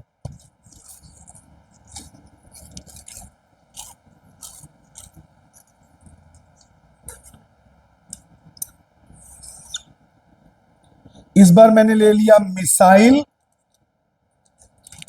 और एक ले लिया मैंने हनी। ठीक है। अब मान के चलिए हमारे देश में जो है वॉर डिक्लेयर हो गया, हनी का प्रोडक्शन वहीं का वहीं है, मिसाइल का प्रोडक्शन बढ़ गया। मिसाइल का प्रोडक्शन 10,000 हो गया, हनी वही है ना, कम ना ज्यादा। क्या बोलेंगे इसको? रोटेशन। एक में चेंज हुआ। ठीक है। या हनी में चेंज कर दीजिए, देश में वॉर नहीं हुआ लेकिन मधुमक्खी का प्रोडक्शन लेवल बढ़ गया, जिससे हनी 100 से सीधे 2000 में पहुंच गया, मिसाइल 500 में वहीं रह गया। रोटेशन। और अगर इसको पीछे करते तो बैकवर्ड आ जाता। तो अगर एक में चेंज हो तो rotation. Last, attainable, unattainable, under utilized. अब मेरे को आपको यह बताना था, अटेनेबल का मतलब अगर पीपीसी लाइन के ऊपर है तो वो अटेनेबल है, मतलब उसको प्रोड्यूस कर सकते हैं बिकॉज हमारे पास उतना रिसोर्सेज हैं। अंडर यूटिलाइज, पीपीसी के अंदर, मतलब हमारे पास जो रिसोर्सेज हैं हमने उसका पूरा यूज नहीं किया, फुल प्रोडक्शन नहीं किया। और अनअटेनेबल, पीपीसी के बाहर, बजट से जेब में 100 रुपए 200 का सामान कहां से लाऊं? तो पीपीसी के बाहर अनअटेनेबल, उसको हम अचीव नहीं कर सकते बिकॉज हमारे पास उतना रिसोर्सेज नहीं है। ये होता है आपका lesson one, one short revision. अब लेसन टू, कंज्यूमर इक्विलिब्रियम।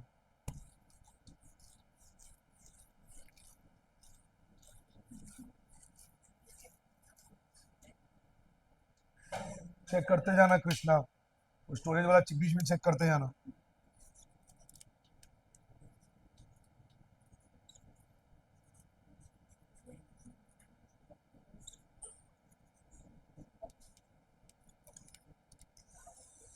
अब हम पढ़ेंगे कंज्यूमर इक्विलिब्रियम। बच्चों कंज्यूमर इक्विलिब्रियम क्या होता है? साइंस में हमने पढ़ा है, केमिस्ट्री में, कॉमर्स में, इको में क्या है? इक्विलिब्रियम का मतलब जब हम कोई चीज खरीदते हैं, when we purchase a certain product और service, we tend to equate it with the money we have spent on it. तो हम देखते हैं हमने जो उसमें पैसा खर्च किया वो वर्थ इट था कि नहीं, जिसको हम आम बोल चल पैसा वसूल कहते हैं। कई बार ऐसा होता है, हमने कोई 10 रुपए, हमने कोई 10 रुपए का कोई सामान लिया, या मान लीजिए गुपचुप खाया, बड़ा अच्छा लगा, तो हम क्या करते हैं और गुपचुप खाते हैं, मतलब हमको इक्विलिब्रियम, जितना हमने पैसा खर्च किया उससे ज्यादा मिला। कई बार ऐसा होता है, कोई मूवी हम देख रहे हैं, अच्छा नहीं लग रहा, बीच में उठ के चले जाते हैं, हमको लगता है जितना पैसा हमने खर्च किया मूवी उसके लायक नहीं है। इक्विलिब्रियम तब होगा जब जितना रुपए हम, जैसा मैं बस, जैसा मैं आपको बता रहा था, वहीं से बना जहां से बना उसी के आगे से ना। हाँ, तो इकोनॉमिस्ट ने एक वर्ड निकाला था, यूटिल। यूटिल जो है ये एक्चुअल में सेटिस्फैक्शन है, डिराइव्ड आफ्टर। तो कोई प्रोडक्ट या सर्विस लेने के बाद हमें किस लेवल के, माइक ऑन है ना, हमें किस लेवल का सेटिस्फैक्शन मिलता है। ठीक है। अब समझाता हूं आपको, ध्यान से देखिएगा इधर। ठीक है। जैसे मान लीजिए 10 रुपीज का मैं एक आइसक्रीम खाता हूं, ठीक है, और मुझे उस आइसक्रीम को खा के बहुत अच्छा लगा, 30 यूटिल का सेटिस्फैक्शन मिला। तो आइसक्रीम का प्राइस कितना था? 10 रुपीज। मुझे उसको खा के कितने का सेटिस्फैक्शन मिला? 30 यूटिल। तो ये रहेगा यूटिल। ये वर्ड इकोनॉमिक्स ने दिया है। ठीक है। अब इस लेसन में आगे बढ़ने से पहले मैं आपको इकोनॉमिक्स का मोस्ट इंपॉर्टेंट लॉ बताने जा रहा हूं। Most important law of economics, law of diminishing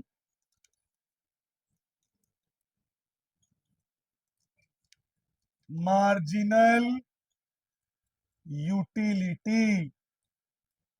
ये law of diminishing marginal utility क्या है? According to this law, when we go on consuming a particular product और service, the satisfaction level goes on decreasing. जब हम कोई चीज लगातार consume करते हैं, उससे मिलने वाला सेटिस्फैक्शन कम होने लगता है। जैसे मान लीजिए हम बाहर से खेल के आए, बहुत प्यास लगी, हमने पानी पिया, पहला ग्लास पिया, बहुत मजा आया। क्या दूसरे ग्लास में उतना मजा आएगा? नहीं, दूसरे ग्लास में सेटिस्फैक्शन कम हो जाएगा, तीसरे ग्लास में और कम हो जाएगा। भूख लगी है, खाना खा रहे हैं, पहला निवाला जो हम लेंगे उसमें बहुत सेटिस्फैक्शन मिलेगा, दूसरे निवाले में कम हो जाएगा। जैसे जैसे हम खाना खाते जाएंगे, हमारा पेट भरता जाएगा, मेंटली हम सेटिस्फाई होते चले जाएंगे, तो सेटिस्फैक्शन कम होता जाएगा और लास्ट में ऐसा हो जाएगा बस अब और नहीं खा सकते, बिकॉज वी आर फुल, हमको फुल सेटिस्फैक्शन मिल चुका है। तो law of diminishing marginal utility says when we go on when we go on consuming a product continuously, the satisfaction level goes down. And that law is known as law of diminishing marginal utility. और जब consumer अपने maximum satisfaction पे पहुंचेगा, उसे ही कहेंगे consumer equilibrium. अब इससे related जो अगला टॉपिक मैं करवाने जा रहा हूं, वो एकदम फिक्स है, आपके हाफ ईयरली में आएगा। Relation of TU and MU, total utility and marginal utility।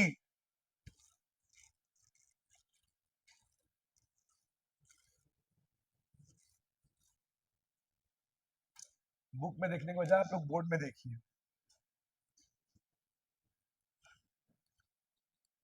Relation between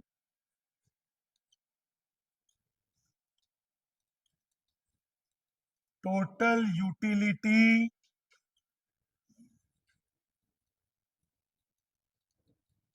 and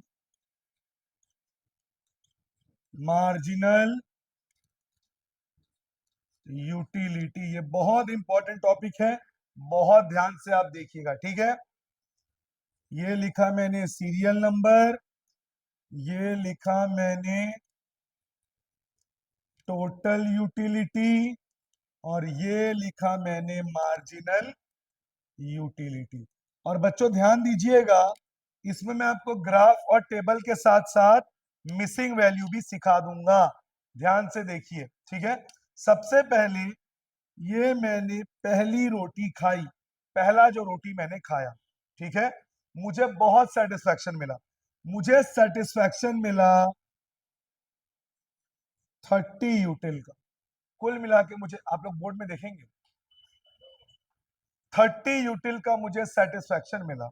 अभी मेरा मार्जिनल यूटिलिटी भी 30 है। अब मैंने दूसरा रोटी खाया और मेरे को सेटिस्फैक्शन मिला 50। तो ये जो 50 है ना बच्चों, ये सिर्फ दूसरे रोटी का नहीं है, ये दोनों रोटी का टोटल सेटिस्फैक्शन है। एक रोटी खाया तो 30 मिला, दो रोटी का टोटल सेटिस्फैक्शन 50। सिर्फ दूसरे रोटी से कितना मिला? 50 से 30 को माइनस कर दीजिए, देखिए कम हुआ। यही तो DMU है कि जब हम लगातार खाते जाएंगे, यूज करते जाएंगे, उससे मिलने वाला सेटिस्फैक्शन कम होता जाएगा। अब थर्ड रोटी खाएं तो 60। तो बच्चों ये जो 60 है, ये तीन रोटी का टोटल सेटिस्फैक्शन है। तीन रोटी खा के मुझे 60 यूटिल का संतुष्टि मिला। सिर्फ तीसरा रोटी खा के कितना मिला? दो रोटी का टोटल प्लस कर दीजिए, देखिए लगातार क्या हो रहा है? कम। हमारा पेट, हमारा मन भरते जा रहा है, तो जितना हम फुल होते जा रहे हैं, हमारा सेटिस्फैक्शन लेवल उतना कम होते जा रहा है। फोर्थ, बस अब भर गया पेट और बिल्कुल भी मन नहीं है, देखिए कोई सेटिस्फैक्शन मिला ही नहीं। मिला क्या कोई सेटिस्फैक्शन? तीन रोटी खा के भी 60, चार रोटी खा के भी 60, तो सिर्फ चौथे रोटी से मुझे क्या सेटिस्फैक्शन मिला? MU additional value, TU total है, MU एडिशनल है, एक्स्ट्रा और एडिशनल। अब मुझे बताइए कंज्यूमर इक्विलिब्रियम जानते हैं कहां है? ये रहा कंज्यूमर इक्विलिब्रियम। जब आपको कोई और एडिशनल या मार्जिनल सेटिस्फैक्शन नहीं मिल सकता, यू आर फुल, आप टॉप पे पहुंच चुके हैं। जब आप माउंट एवरेस्ट पे जा चुके हैं तब आप टॉप पे नहीं जा सकते, आपको नीचे ही आना है। तो अब आप फुल हो चुके हैं। अब अगर आपने कुछ खाया तब वो अंदर नहीं जाएगा, बाहर आ जाएगा। अब आपको जबरदस्ती 5वां रोटी भी खिला दिया गया, -50 हो गया ना। इसका मतलब या समय -50 थी, 50 लिख दिया, बढ़ा क्या? ये तो कम हो गया। माइनस करिए, नेगेटिव में चला गया आपका मार्जिनल यूटिलिटी।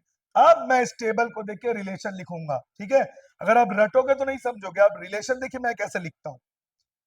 सबसे पहले टेबल को समझते हैं। जब तक टीयू बढ़ रहा था एमयू प्लस में था, हाँ या ना? जब टीयू टॉप पे गया एमयू क्या हो गया? 0। जब टीयू गिरा एमयू किस में चला गया? बन गया रिलेशनशिप। देखिए, until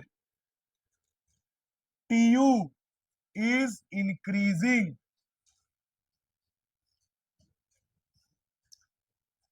Mu is positive. When Tu is at top, या मैक्सिमम लिख दो, when Tu is at maximum, Mu is 0. When Tu falls, Mu is, जैसे ही टीयू गिरा एमयू क्या चला गया? अब मेरी बात को समझना, आप टेबल को रट लो मत। आप देखिए मैं कैसे किया। पहले मैंने 20 बढ़ाया, फिर मैंने 10 बढ़ाया, फिर बढ़ाया ही नहीं, फिर गिरा दिया। तो अब मान लीजिए मैं 30 की जगह, समझिए मेरी बात को ध्यान से, इसका मिसिंग वैल्यू भी आपको सीखना है, ठीक है? मान लीजिए मैंने टीयू 100 ले लिया, ठीक है? पहली बार मैंने बढ़ाया 50, क्या अगली बार मैं 60 बढ़ाऊंगा? अब मेरे को बढ़ाना क्या करना पड़ेगा? कम, क्योंकि मेरा सेटिस्फेक्शन 50 बढ़ा, अगली बार 40 बढ़ाओ, कितना हो जाएगा? 190। अब बढ़ाओ ही मत, और अब क्या कर दो? समझ आया कॉन्सेप्ट की नहीं आया? पहले जितना बढ़ाए हो अगली बार उससे कम बढ़ाओ। पहले अगर 40 बढ़ाओ तो अगली बार 30 बढ़ाओ, फिर बढ़ाओ मत। और फिर, और अगर टीयू निकल गया, एमयू कैसे निकलेगा? माइनस करके। क्या करके? पहला का टीयू और एमयू सेम है, माइनस कर। 150 माइनस 100, 190 माइनस 50। लगातार एमयू क्या हो रहा है? कम। तो एमयू का एमसीक्यू क्या आता है? MU constantly goes downward. Why? Because of law of diminishing marginal utility. The more we consume, the less satisfaction we get. बढ़ा ही नहीं, 0 और minus. Question, when will be consumer equilibrium? When MU will be 0। समझ गए? और पता है MU से टीयू कैसे आएगा? प्लस कर दो, देख लो। 100 प्लस 50, 100 प्लस 50 प्लस 40। कुछ समझ आया?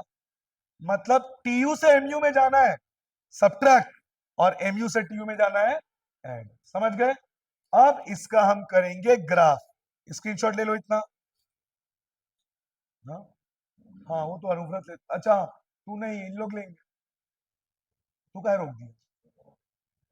अब तुम लोग में से ले लो कोई। हो गया? बन गया? पूरा बन गया? पूरा? क्या जी?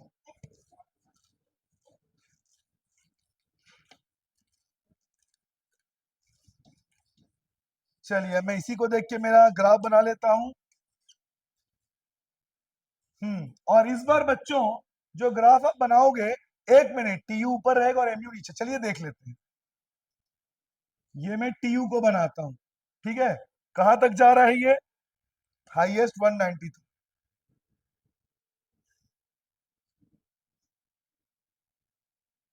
0, 1 से 5 तक, 1 2 3 4। थोड़ा और नीचे से बनाना पड़ेगा, नहीं तो ऊपर का दिखेगा नहीं।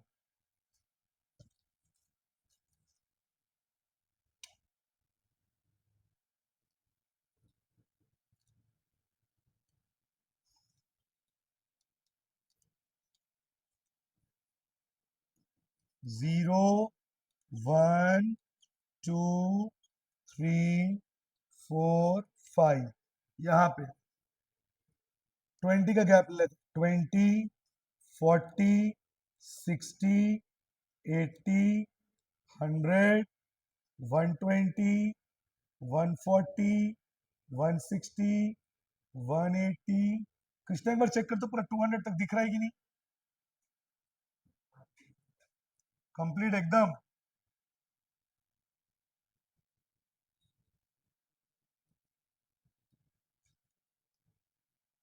चलिए बच्चों टीयू बना लेते हैं। 1 के सामने 100, बोर्ड में देखो आर्या, 1 के सामने 100, 2 के सामने 150, 150 160 और 140 के बीच में होगा।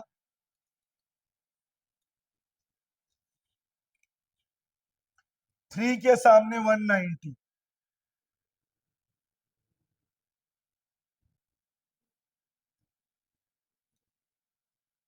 4 के सामने भी 190,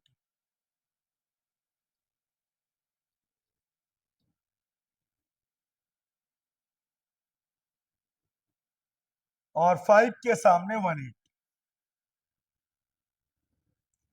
अब जरा बच्चों ट्यू के ग्राफ को आप जरा ब्रेक डाउन करिए। पहले बढ़ रहा है, फिर कांस्टेंट, और फिर ड्रॉप। तो टीयू का ग्राफ कुछ इन्वर्टेड यू जैसा नहीं है, आप देखिए। तो टीयू का शेप इन्वर्टेड यू।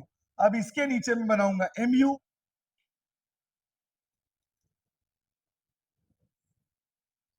चलिए अब एमयू बना लेते हैं। एमयू गया 100 तक। 0 1 2 3 4 5, 20 40 60 80 100, और -10 भी है तो एक -10 नीचे भी चला जाएगा बच्चों। चलिए प्लॉट कर लेते हैं। 1 के सामने 100, फिर 2 के सामने 50,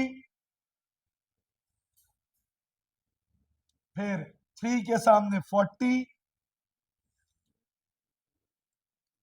फिर 4 के सामने 0, यानी ये, और 5 के सामने -10।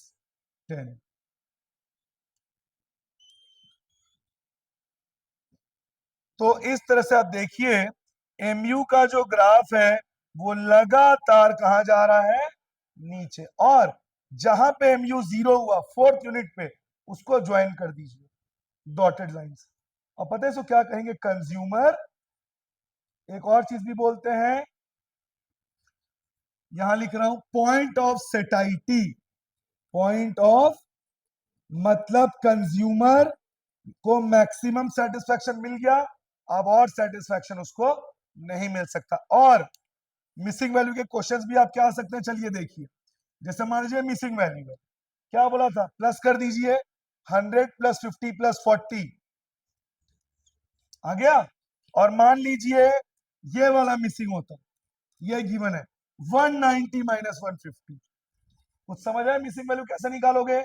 अगर एमयू निकालना है तो माइनस, टीयू निकालना है तो प्लस। तो ये हो गया आपका relation of TU MU with graph and point, जो मैंने आपको लिखा था। स्क्रीनशॉट ले लो,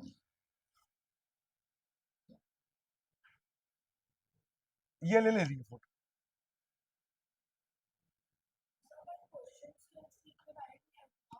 मैं तो घुमा घुमा के बता दिया।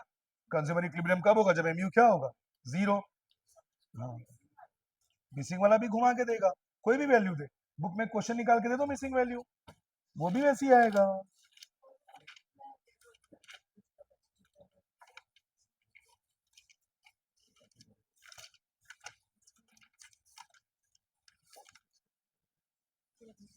ये लो, ये वाला क्वेश्चन डिक्टेट कर दो, इसको बना लेते हैं। ये 4th वाला, समझ गई? रुको पहले इसको फोटो ले ली। अच्छा,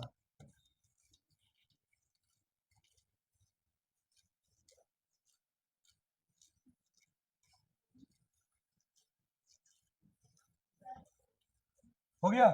बस बन गया, बस अब मैं चेक करूंगा इसको। मतलब 2 चैप्टर डेसिमल फ्रैक्शन हो गया।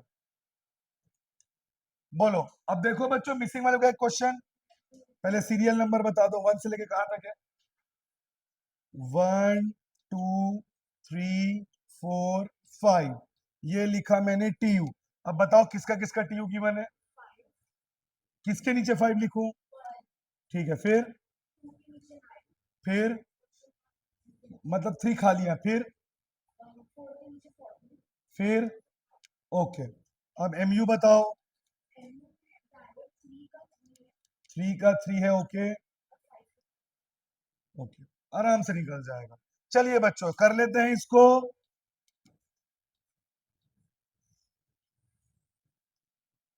चलिए, पहले वाले का तो टी और एमयू दोनों सेम होता है, बताया था मैंने। तो ये 5 है, तो ये भी 5। अब बताओ, टीयू दिया है, एमयू निकालना है, माइनस करोगे? 9 माइनस 5 आ गया। अब टीयू निकालना है, क्या करोगे? Plus 5 plus 4 9 plus 3 12। टीयू दिया है, एमयू निकालना है, क्या करोगे? Minus 14 minus 12, consumer equilibrium. हाँ, oh sorry sorry sorry sorry sorry sorry, 14 minus 12 2। अब एमयू दिया, टीयू निकालना है, क्या हो जाएगा? प्लस 15। ले लो स्क्रीनशॉट। नहीं नहीं बना लोगे, बता दो क्यों, कैसे बना? अरे उसको नहीं बना पाओगे अब।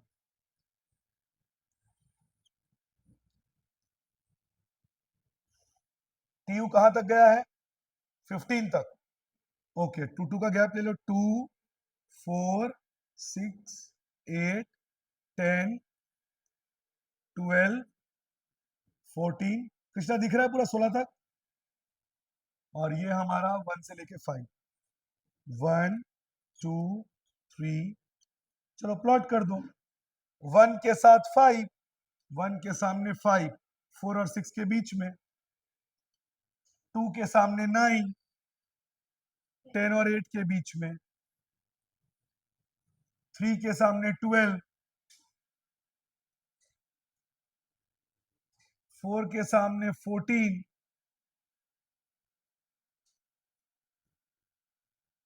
5 के सामने 15।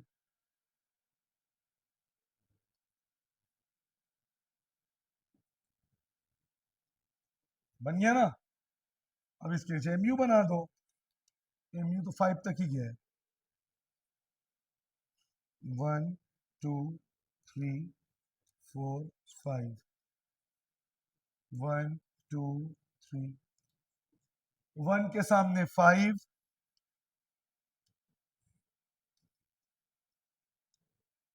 2 के सामने 4, 3 के सामने 3,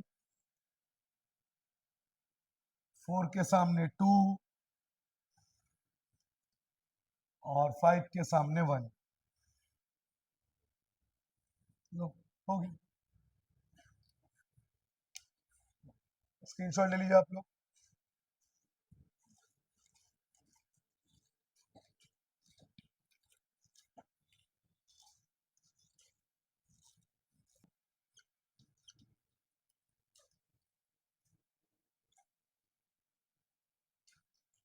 इनडिफरेंस कर्व। ये इनडिफरेंस कर्व क्या होता है? इनडिफरेंस कर्व बच्चों इंसान की एक फितरत होती है, इंसान की एक आदत होती है। कृष्णा सुनना तो, मैं वीडियो शूट कर रहा हूँ इसका, तो थोड़ा कॉपी भी चेक कर ले, तो बहुत इजी मैथ्स है। रेड पेन रखा है, उसे चेक कर लो।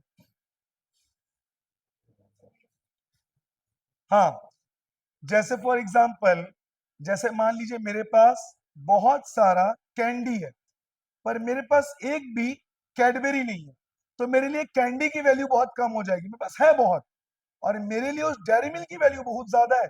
क्यों? मेरे पास वो नहीं है। क्योंकि इंसान की ये आदत है, जैसे एग्जाम जब नहीं होता, आप लोग घूमते हैं, मस्ती करते हैं, रात रात फोन चला, टाइम वेस्ट करते हैं। क्यों? टाइम बहुत है, वैल्यू नहीं है उसकी। जब एग्जाम पास आ जाता है, तब टाइम कम है, तो आप उसकी वैल्यू करते हो। तो यही इंडिफरेंस कर्व का कॉन्सेप्ट है। Human psyche, human nature The things human have more, we tend to value it less, and the things which we have less, we value it more. अब देख लेते हैं इसको कैसे बनाना है, बहुत इजी है. समझ लीजिए मैंने ले लिया एक डेयरी मिल्क और ये मैंने ले लिया किटकैट.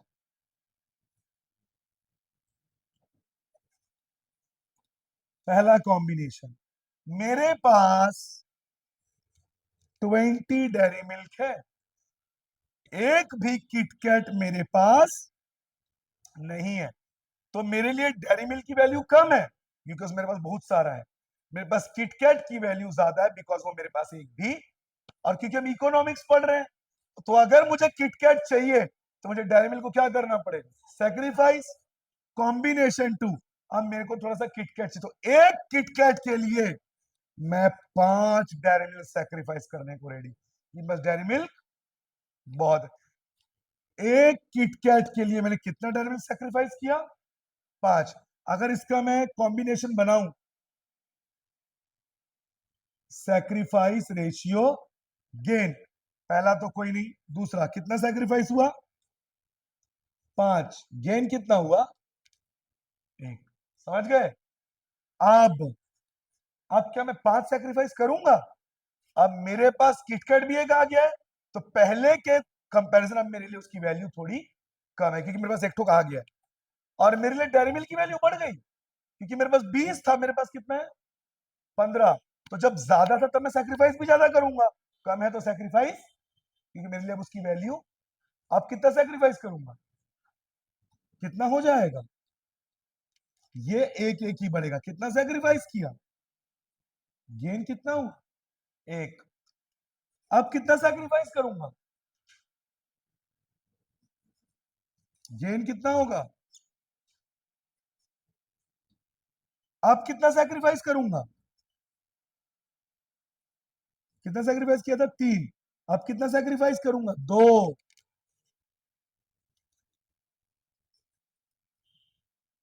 अब कितना सैक्रिफाइस करूंगा,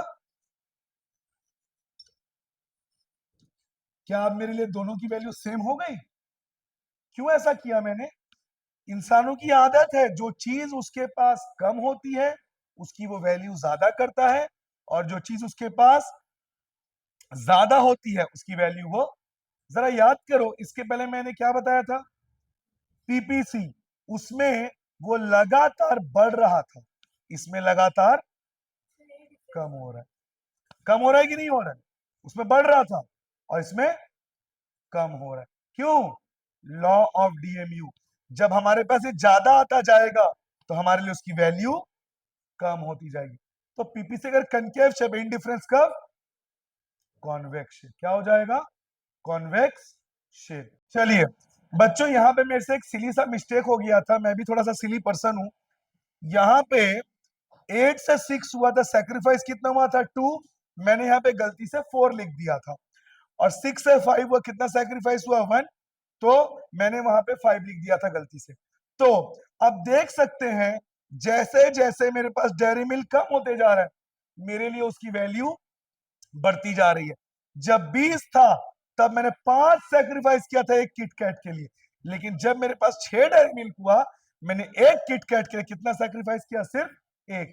तो इंडिफरेंस कर्व का रूल क्या है, the more we have the less we value, the less we have the more we value. अब इसका ग्राफ प्लॉट कर लेते हैं. ग्राफ में क्या सिखाया था मैंने आपको, जो डिक्रीज होगा वो वर्टिकल, जो बढ़ेगा वो हॉरिजॉन्टल. क्या डिक्रीज हो रहा है, डेयरी मिल्क, तो ये लिखा मैंने डेयरी मिल्क. क्या गेन हो रहा है, किटकैट, तो ये लिखा मैंने किटकैट. किटकैट कहां से कहां तक गया है, 5 तक, 1 2 3 4 5. और डेयरी मिल्क आपका गया है 20 तक. 2 का गैप ले लेते हैं, 2 4 6 8 10 12 14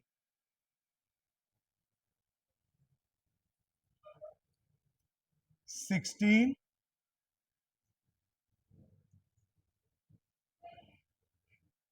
चलिए अब प्लॉट कर दिए, dairy milk 20, KitKat 0। Dairy milk, ये डेयरी मिल्क का है, क्योंकि डेयरी मिल्क सेक्रीफाइस हो रहा है। 20, डेयरी मिल्क के सामने 20, किटकैट 0। Dairy milk 15, KitKat 1। 15, 16 और 14 के बीच में होगा।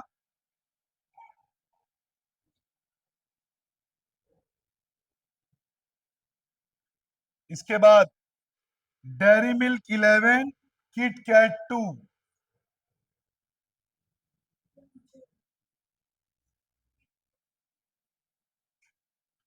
अगला dairy milk 8, KitKat 3।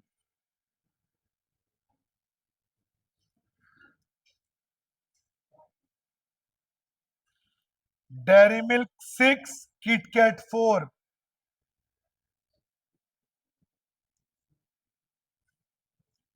Dairy milk 5, KitKat भी 5।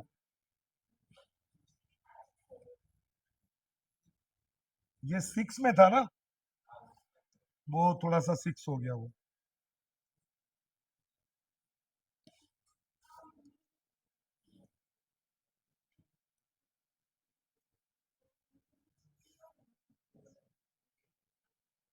और लास्ट डेयरी मिल्क 5, किटकैट भी 5।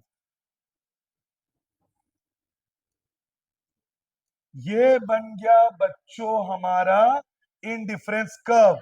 अब ज्वाइन करिए। क्या शेप बन रहा है? Convex shape. क्यों? Because of decreasing MRT. अब देख सकते हैं,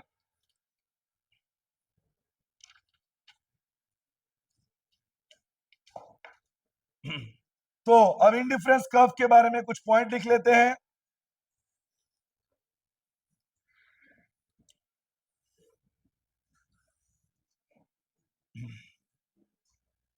मार्जिनल रेट ऑफ सब्सटीट्यूशन। आप डेयरी मिल्क के बजाय किटकैट ला रहे हैं, तो अब डेयरी मिल्क को किससे सब्सटीट्यूट कर रहे हैं? किटकैट से। तो सबसे पहला, indifference curve is convex shape. क्या शेप होता है? Convex shape. दूसरा, ऑलवेज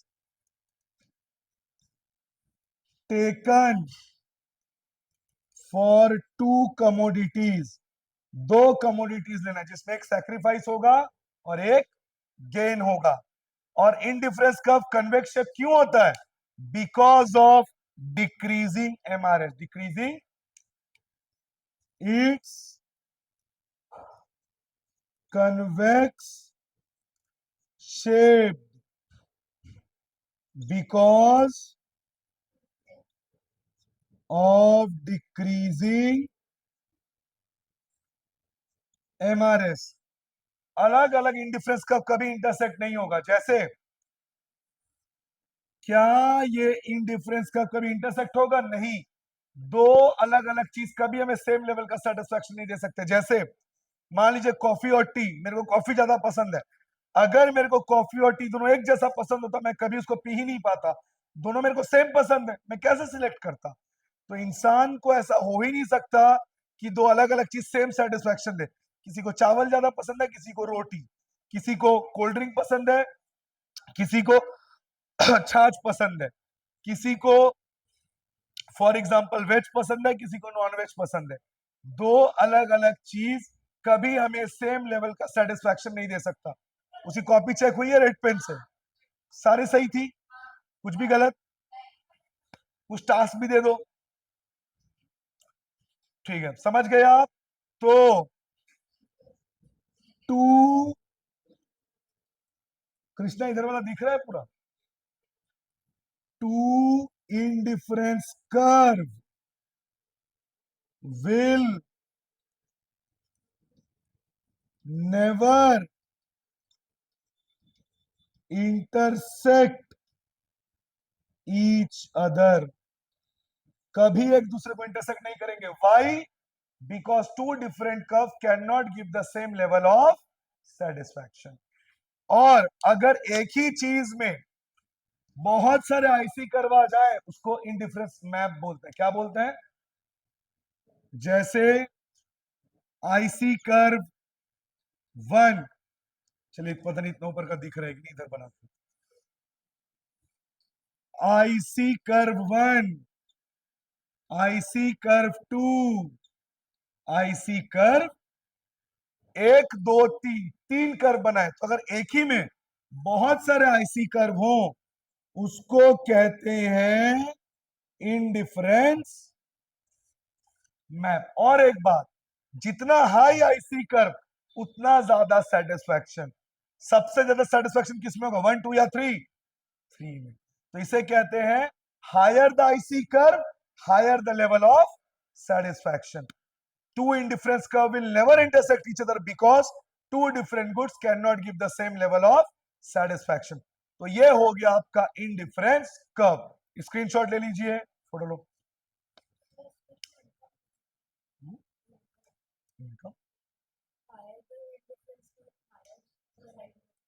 हायर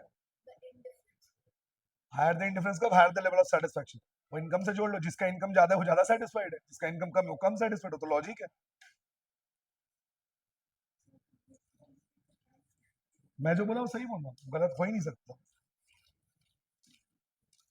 बुक में क्या लिखा? Higher the income higher the IC curve higher the satisfaction higher the IC curve. Middle class वाले कभी सेटिस्फाइड क्यों नहीं होते? इनकम कम है, जो चीज चाहते हो नहीं मिल पाता। हायर मिडिल क्लास वाले क्यों सेटिस्फाइड है? जो वो चाहते हैं उनको मिलता है, बिकॉज उतना इनकम है।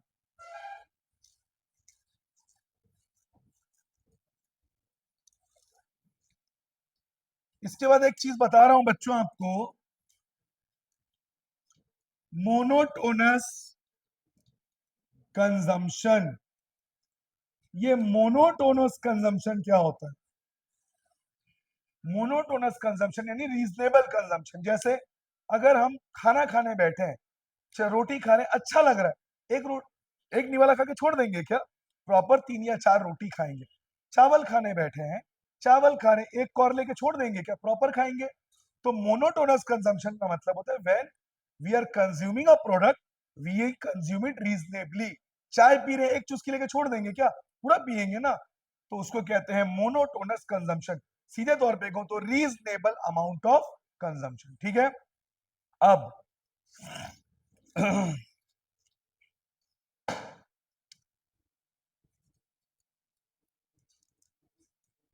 कंज्यूमर, ये आपके लेसन का, लेसन 2 का 1 शॉर्ट रिवीजन का लास्ट टॉपिक है। कृष्णा वीडियो चल रहा है ना? हाँ। Consumer equilibrium.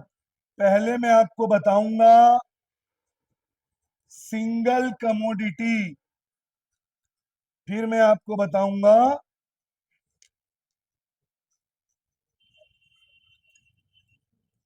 डबल कमोडिटी, यानी कि एक्स एंड वाई। चलिए ध्यान से देखते हैं।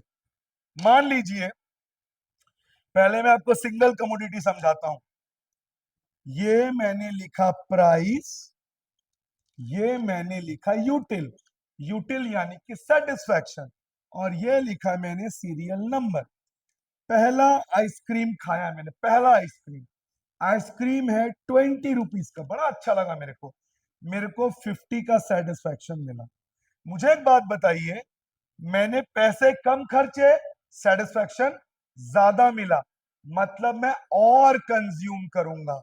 अब मैं दूसरा आइसक्रीम खाने आया, आइसक्रीम का कॉस्ट तो वही है 20, और अब मेरे को सेटिस्फैक्शन कम होगा, हाँ या ना? Law of DMU, when we consume the satisfaction goes on. तो दूसरा आइसक्रीम खाया, कितना सेटिस्फैक्शन मिला? 40। लेकिन अभी भी मिलने वाला सेटिस्फैक्शन खर्च किए पैसे से ज्यादा है। तीसरा आइसक्रीम, देखो लगातार यूटिल क्या होते जा रहा है? कम, लॉ ऑफ डीएमयू। चौथा आइसक्रीम,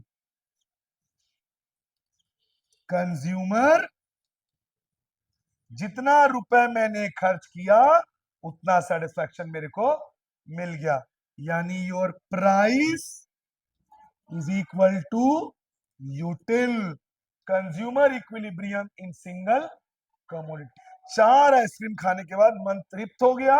अब पता है क्या होगा, अगर मैं 5वां आइसक्रीम खाऊंगा सेटिस्फैक्शन गिर जाएगा और पैसे ज्यादा, और कोई भी रैशनल कंज्यूमर ये नहीं करेगा कि वो खर्च ज्यादा करे उससे सेटिस्फैक्शन कम मिले। तो this is consumer equilibrium in single commodity. अब मैं आपको बताऊंगा डबल कमोडिटी। स्क्रीनशॉट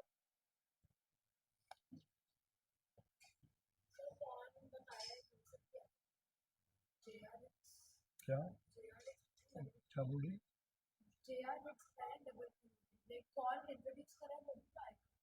वो सब नहीं आता एग्जाम में।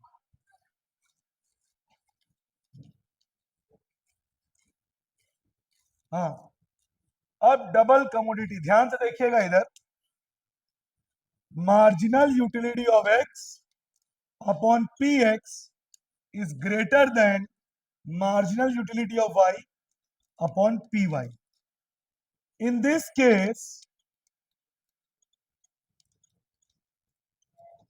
consumer will consume x more than y until it doesn't matches with y. समझिए, मार्जिनल यूटिलिटी ऑफ एक्स, अब मैं दो प्रोडक्ट ले रहा हूं एक्स और वाई। मान लो एक्स जो है वो चिकन है और वाई जो है वो पनीर है। अब समझिए इसको, मैं एक नॉन वेजिटेरियन आदमी हूं, मेरे को एक्स से ज्यादा सेटिस्फैक्शन मिल रहा है वाई के अकॉर्डिंग। तो अगर मेरे को एक्स से ज्यादा मिल रहा है, मैं एक्स खाऊंगा कि वाई खाऊंगा? एक्स, जहां से मेरे को ज्यादा फायदा मिलेगा, ज्यादा सेटिस्फैक्शन मिलेगा। और तब तक करूंगा जब तक एक्स से मिलने वाला सेटिस्फैक्शन वाई से मैच। चलो देखते हैं, चिकन से मेरे को 100 का सेटिस्फैक्शन मिल रहा है, कितना? और क्योंकि मैं नॉन वेजिटेरियन हूं, मेरे को पनीर उतना मजा नहीं आ रहा, मजा नहीं आता, मुझे से 40 का सेटिस्फैक्शन मिल रहा है। कितना? 40। ठीक है, अब फिर से चिकन खाया। अब याद है डीएमयू, लगातार मैं चिकन खाते हैं उसका सेटिस्फैक्शन। अब दूसरा प्लेट चिकन खाया, 80 का सेटिस्फैक्शन, लेकिन अभी भी ये पनीर से ज्यादा है। फिर से चिकन खाया, अभी भी ये पनीर से, अब हो गया मैच। चिकन खा खा के अब मेरा दिमाग भर गया, मैं फुल। अब मेरे लिए चिकन और पनीर दोनों सेम आ गया, मैच हो गया। तो एक्स से अगर आपको ज्यादा सेटिस्फैक्शन मिल रहा है, आप एक्स को तब तक कंज्यूम करोगे जब तक वो वाई से मैच ना हो जाए। और वो लगातार कम क्यों होगा? Law of DMU, diminishing marginal utility. अब अगर मैं इसका उल्टा कर दूं बच्चों, तो स्क्रीनशॉट ले लो पहले इसका। प्राइस का इसमें रिलेशन, वो प्राइस तो उसके कॉस्ट में कि आप कितना रुपए खर्च कर रहे हो, वो प्राइस वाला मैंने सिंगल में बता दिया, बस में डबल कमोडिटी। हाँ, फोटो ले लिए। हाँ, अब मान लीजिए marginal utility of Y P Y is greater than X. समझे आप? मतलब वाई से आपको ज्यादा मिल रहा है तो क्या होगा? कंज्यूमर किसको कंज्यूम ज्यादा करेगा? वाई को, एक्स से, जब तक until it doesn't matches with x, जब तक वो x से मैच नहीं हो जाता। इस बार आप ले लीजिए, इसको ले लीजिए t और इसको ले लीजिए कॉफी। अब भारत के लोग चाय के ज्यादा दीवाने होते हैं, चाय पी रहे हैं, चाय से ज्यादा संतुष्टि मिले, चाय पिएगा। पहले कप में 100 मिला, कॉफी से 40, दूसरा कप, तीसरा कप, 4 कप पीने के बाद उसका टी किससे मैच हो गया? कॉफी से। तो ये है consumer equilibrium in how many commodities? 2 commodities. इसी के साथ आपका लेसन 2 का भी one short revision complete. Photo ले लीजिए।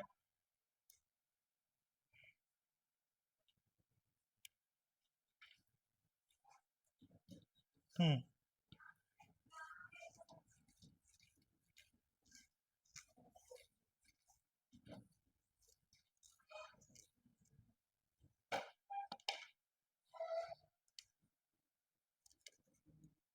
Chapter 3 demand. डिमांड पहले बता दो बच्चों, डिमांड होता क्या है। डिमांड में दो चीजें चाहिए, मनी एंड डिजायर। जैसे फॉर एग्जांपल मेरा डिजायर है मेरे पास एक प्राइवेट जेट हो, पर क्या मेरे पास अभी उतने पैसे हैं, 200-300 करोड़ रुपए नहीं है, तो वो मेरे लिए सिर्फ एक डिजायर है, डिमांड नहीं। हाँ, जैसे मेरा मन है कि मैं 5 स्टार होटल में जाके डिनर करूं, तो वो मेरे डिमांड में आएगा। मेरा डिजायर भी है और मेरे पास उतने पैसे भी हैं। तो डिमांड होने के लिए पैसा और डिजायर दोनों का होना कंपलसरी है। अगर है तो वो किस कैटेगरी में आएगा, डिमांड। और विलिंगनेस टू पे तो तब होगा ना जब डिजायर हो। हम्म। डिजायर तो फिर क्यों नहीं ले रही? कुछ भी हाइपोथेटिकल नहीं होता इकोनॉमिक्स।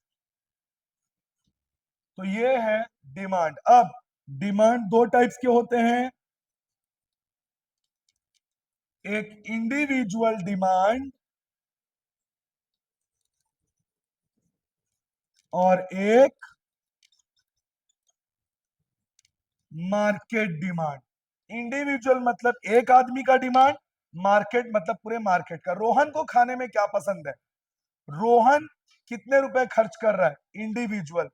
पूरे कोरबा के बच्चे कितना खर्च कर रहे हैं, पूरे कोरबा के बच्चे क्या खा रहे हैं, मार्केट डिमांड। ठीक है।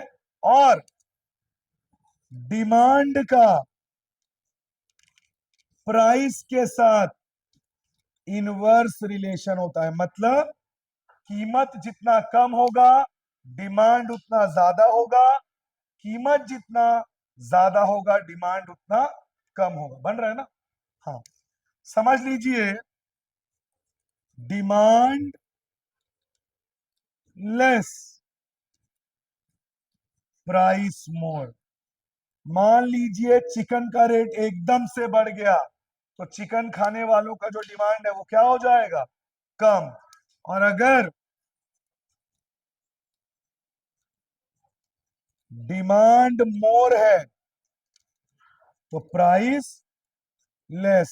अगर मोमोज का रेट कम हो गया तो मोमोज खाने वालों का जो डिमांड है वो बढ़ जाएगा। इसका मतलब डिमांड और प्राइस का जो रिलेशनशिप है वो इनवर्स है। एक टेबल में देखते हैं, और ये जो मैंने लिख के दिया इसको लॉ ऑफ डिमांड भी कहते हैं। क्या कहते हैं, मोर price less demand, less price more demand. चलिए एक टेबल बना के दिखाता हूं आपको। डिमांड प्राइस, और याद रखें डिमांड को डिनोट करते हैं क्यू से, प्राइस को डिनोट करते हैं पी से। समझिए अब, मान लीजिए डिमांड 10 है और जो प्राइस है वो 1 रुपीज है। अब प्राइस जो है वो 2 रुपए हो गया, प्राइस बढ़ गया तो डिमांड इसका क्या हो जाएगा, कम। मान लीजिए इसका डिमांड 10 से क्या हो गया, 5। समझ गए आप? अब इसको आप अगर ग्राफ में प्लॉट करें,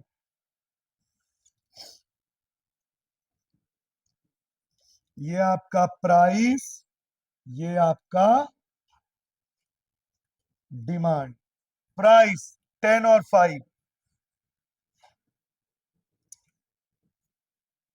सॉरी प्राइस ये रहा 1 और 2, 1 2, डिमांड 5 और 10। अब बताइए, जब प्राइस 1 रुपी था तो डिमांड कितना था, 10। जब प्राइस 2 रुपी हुआ डिमांड कितना हो गया, 5।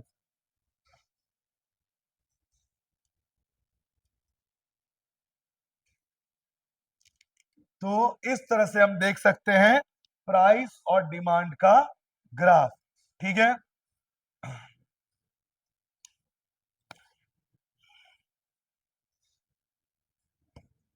और ध्यान रखें ये इंडिविजुअल डिमांड है। क्या है? Individual demand. अगर मैं अब आपको मार्केट डिमांड करके बताऊं तो वो देखिए कैसे होता है। ठीक है, चलिए इसी क्वेश्चन में एक और आदमी को ले लेता हूं।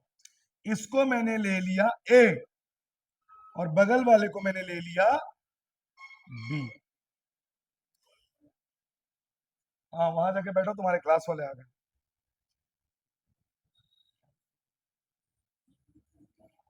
क्रियांशा ही है। हाँ, उसको अपने साथ बिठा लो, नई नई स्टूडेंट। हाँ, अब इसका भी डिमांड ले लेता हूं मैं। समझ लीजिए, इसका डिमांड हम ले लेते हैं 8 ले लेते हैं। जब 1 रुपए था तो 8 डिमांड कर रहा था। अब 2 रुपए हो गया तो इसका डिमांड 4 हो। सही है। पता है मार्केट डिमांड क्या होगा इन दोनों का? टोटल मार्केट डिमांड होगा इन दोनों का, चलो बताओ, मार्केट डिमांड करो। 10 + 8, 5 + 4, 9। अब प्लॉट करें, ये मैंने किसका शो किया था? ए का। अब इसके बगल में किसका शो करूंगा? बी का।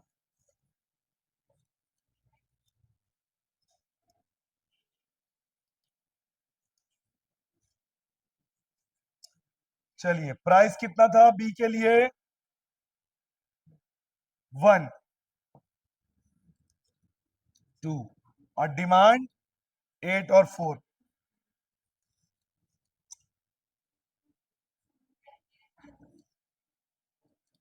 जब प्राइस 1 रुपी था, डिमांड कितना था?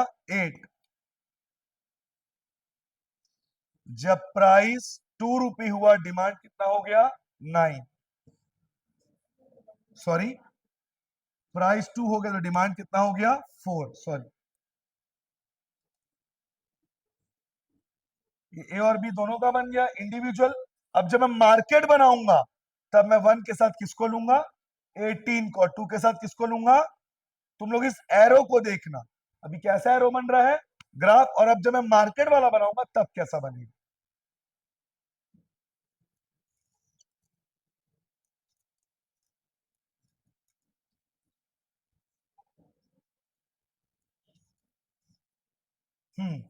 प्राइस 1, 2, डिमांड 18 और 9। अगर मैं दो दो का भी लूं या 5 का लूं, 5, 10, 15, 20। चलो प्लॉट करो। जब प्राइस 1 था, डिमांड कितना था? 18। 20 के थोड़ा सा आगे। जब प्राइस 2 हुआ, डिमांड कितना हो गया? 9। 10 के पीछे।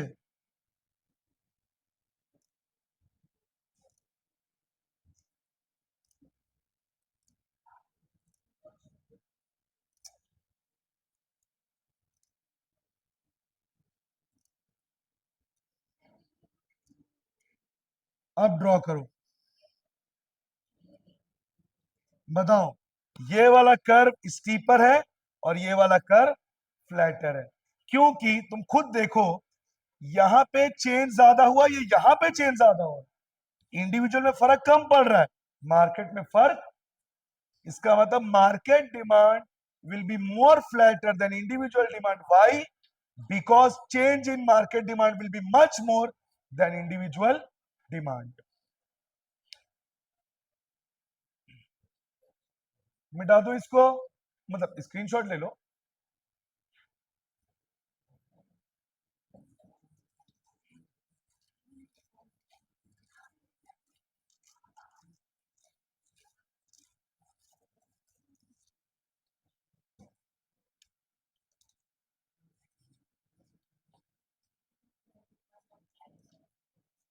बस होने वाली। सब्सटीट्यूट गुड्स,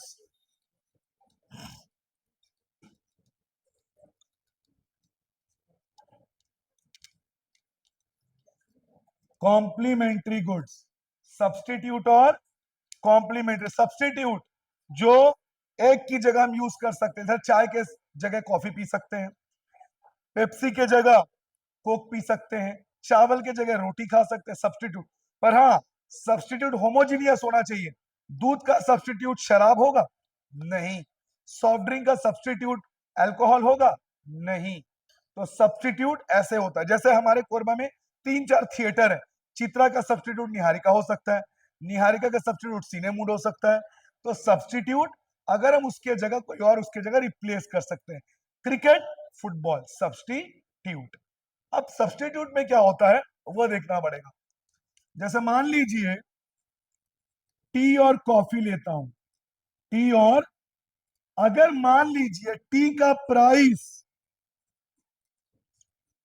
इंक्रीज हो गया, चाय का कीमत जो है वो बढ़ गया, तो चाय का कीमत बढ़ेगा तो कॉफी का डिमांड इंक्रीज होगा। क्यों? चाय का रेट बढ़ गया तो लोग चाय पीना छोड़ के उसके सब्स्टिट्यूट कॉफी में चले जाएंगे। चाय का रेट बढ़ेगा तो कॉफी का डिमांड बढ़ेगा। इसको क्या कहेंगे? Positive cross demand. Positive cross demand. अगला, कॉम्प्लीमेंट्री गुड्स। कॉम्प्लीमेंट्री गुड्स किसे कहेंगे बच्चों? कॉम्प्लीमेंट्री गुड्स कहेंगे हम कार और पेट्रोल, चाय and T and biscuits, T and snacks, ठीक है, और आपका फेवरेट दारू और चखना। तो कॉम्प्लीमेंट्री का सबसे कॉमन जो एग्जांपल है वो है कार और पेट्रोल। अगर कार का और पेट्रोल को मैं मैच करूं, पेट्रोल का प्राइस बढ़ा तो लोग कार खरीदना कम कर देंगे, पेट्रोल का रेट बढ़ने से कार का डिमांड नीचे हो जाएगा। ब्रेड बटर, जो लोग ब्रेड बटर खाना पसंद करते हैं, अगर ब्रेड का रेट बढ़ा तो जो बटर ब्रेड खा रहे हैं वो कम कर देंगे, तो बटर का डिमांड नीचे चला जाएगा। तो ये थे सब्स्टिट्यूट।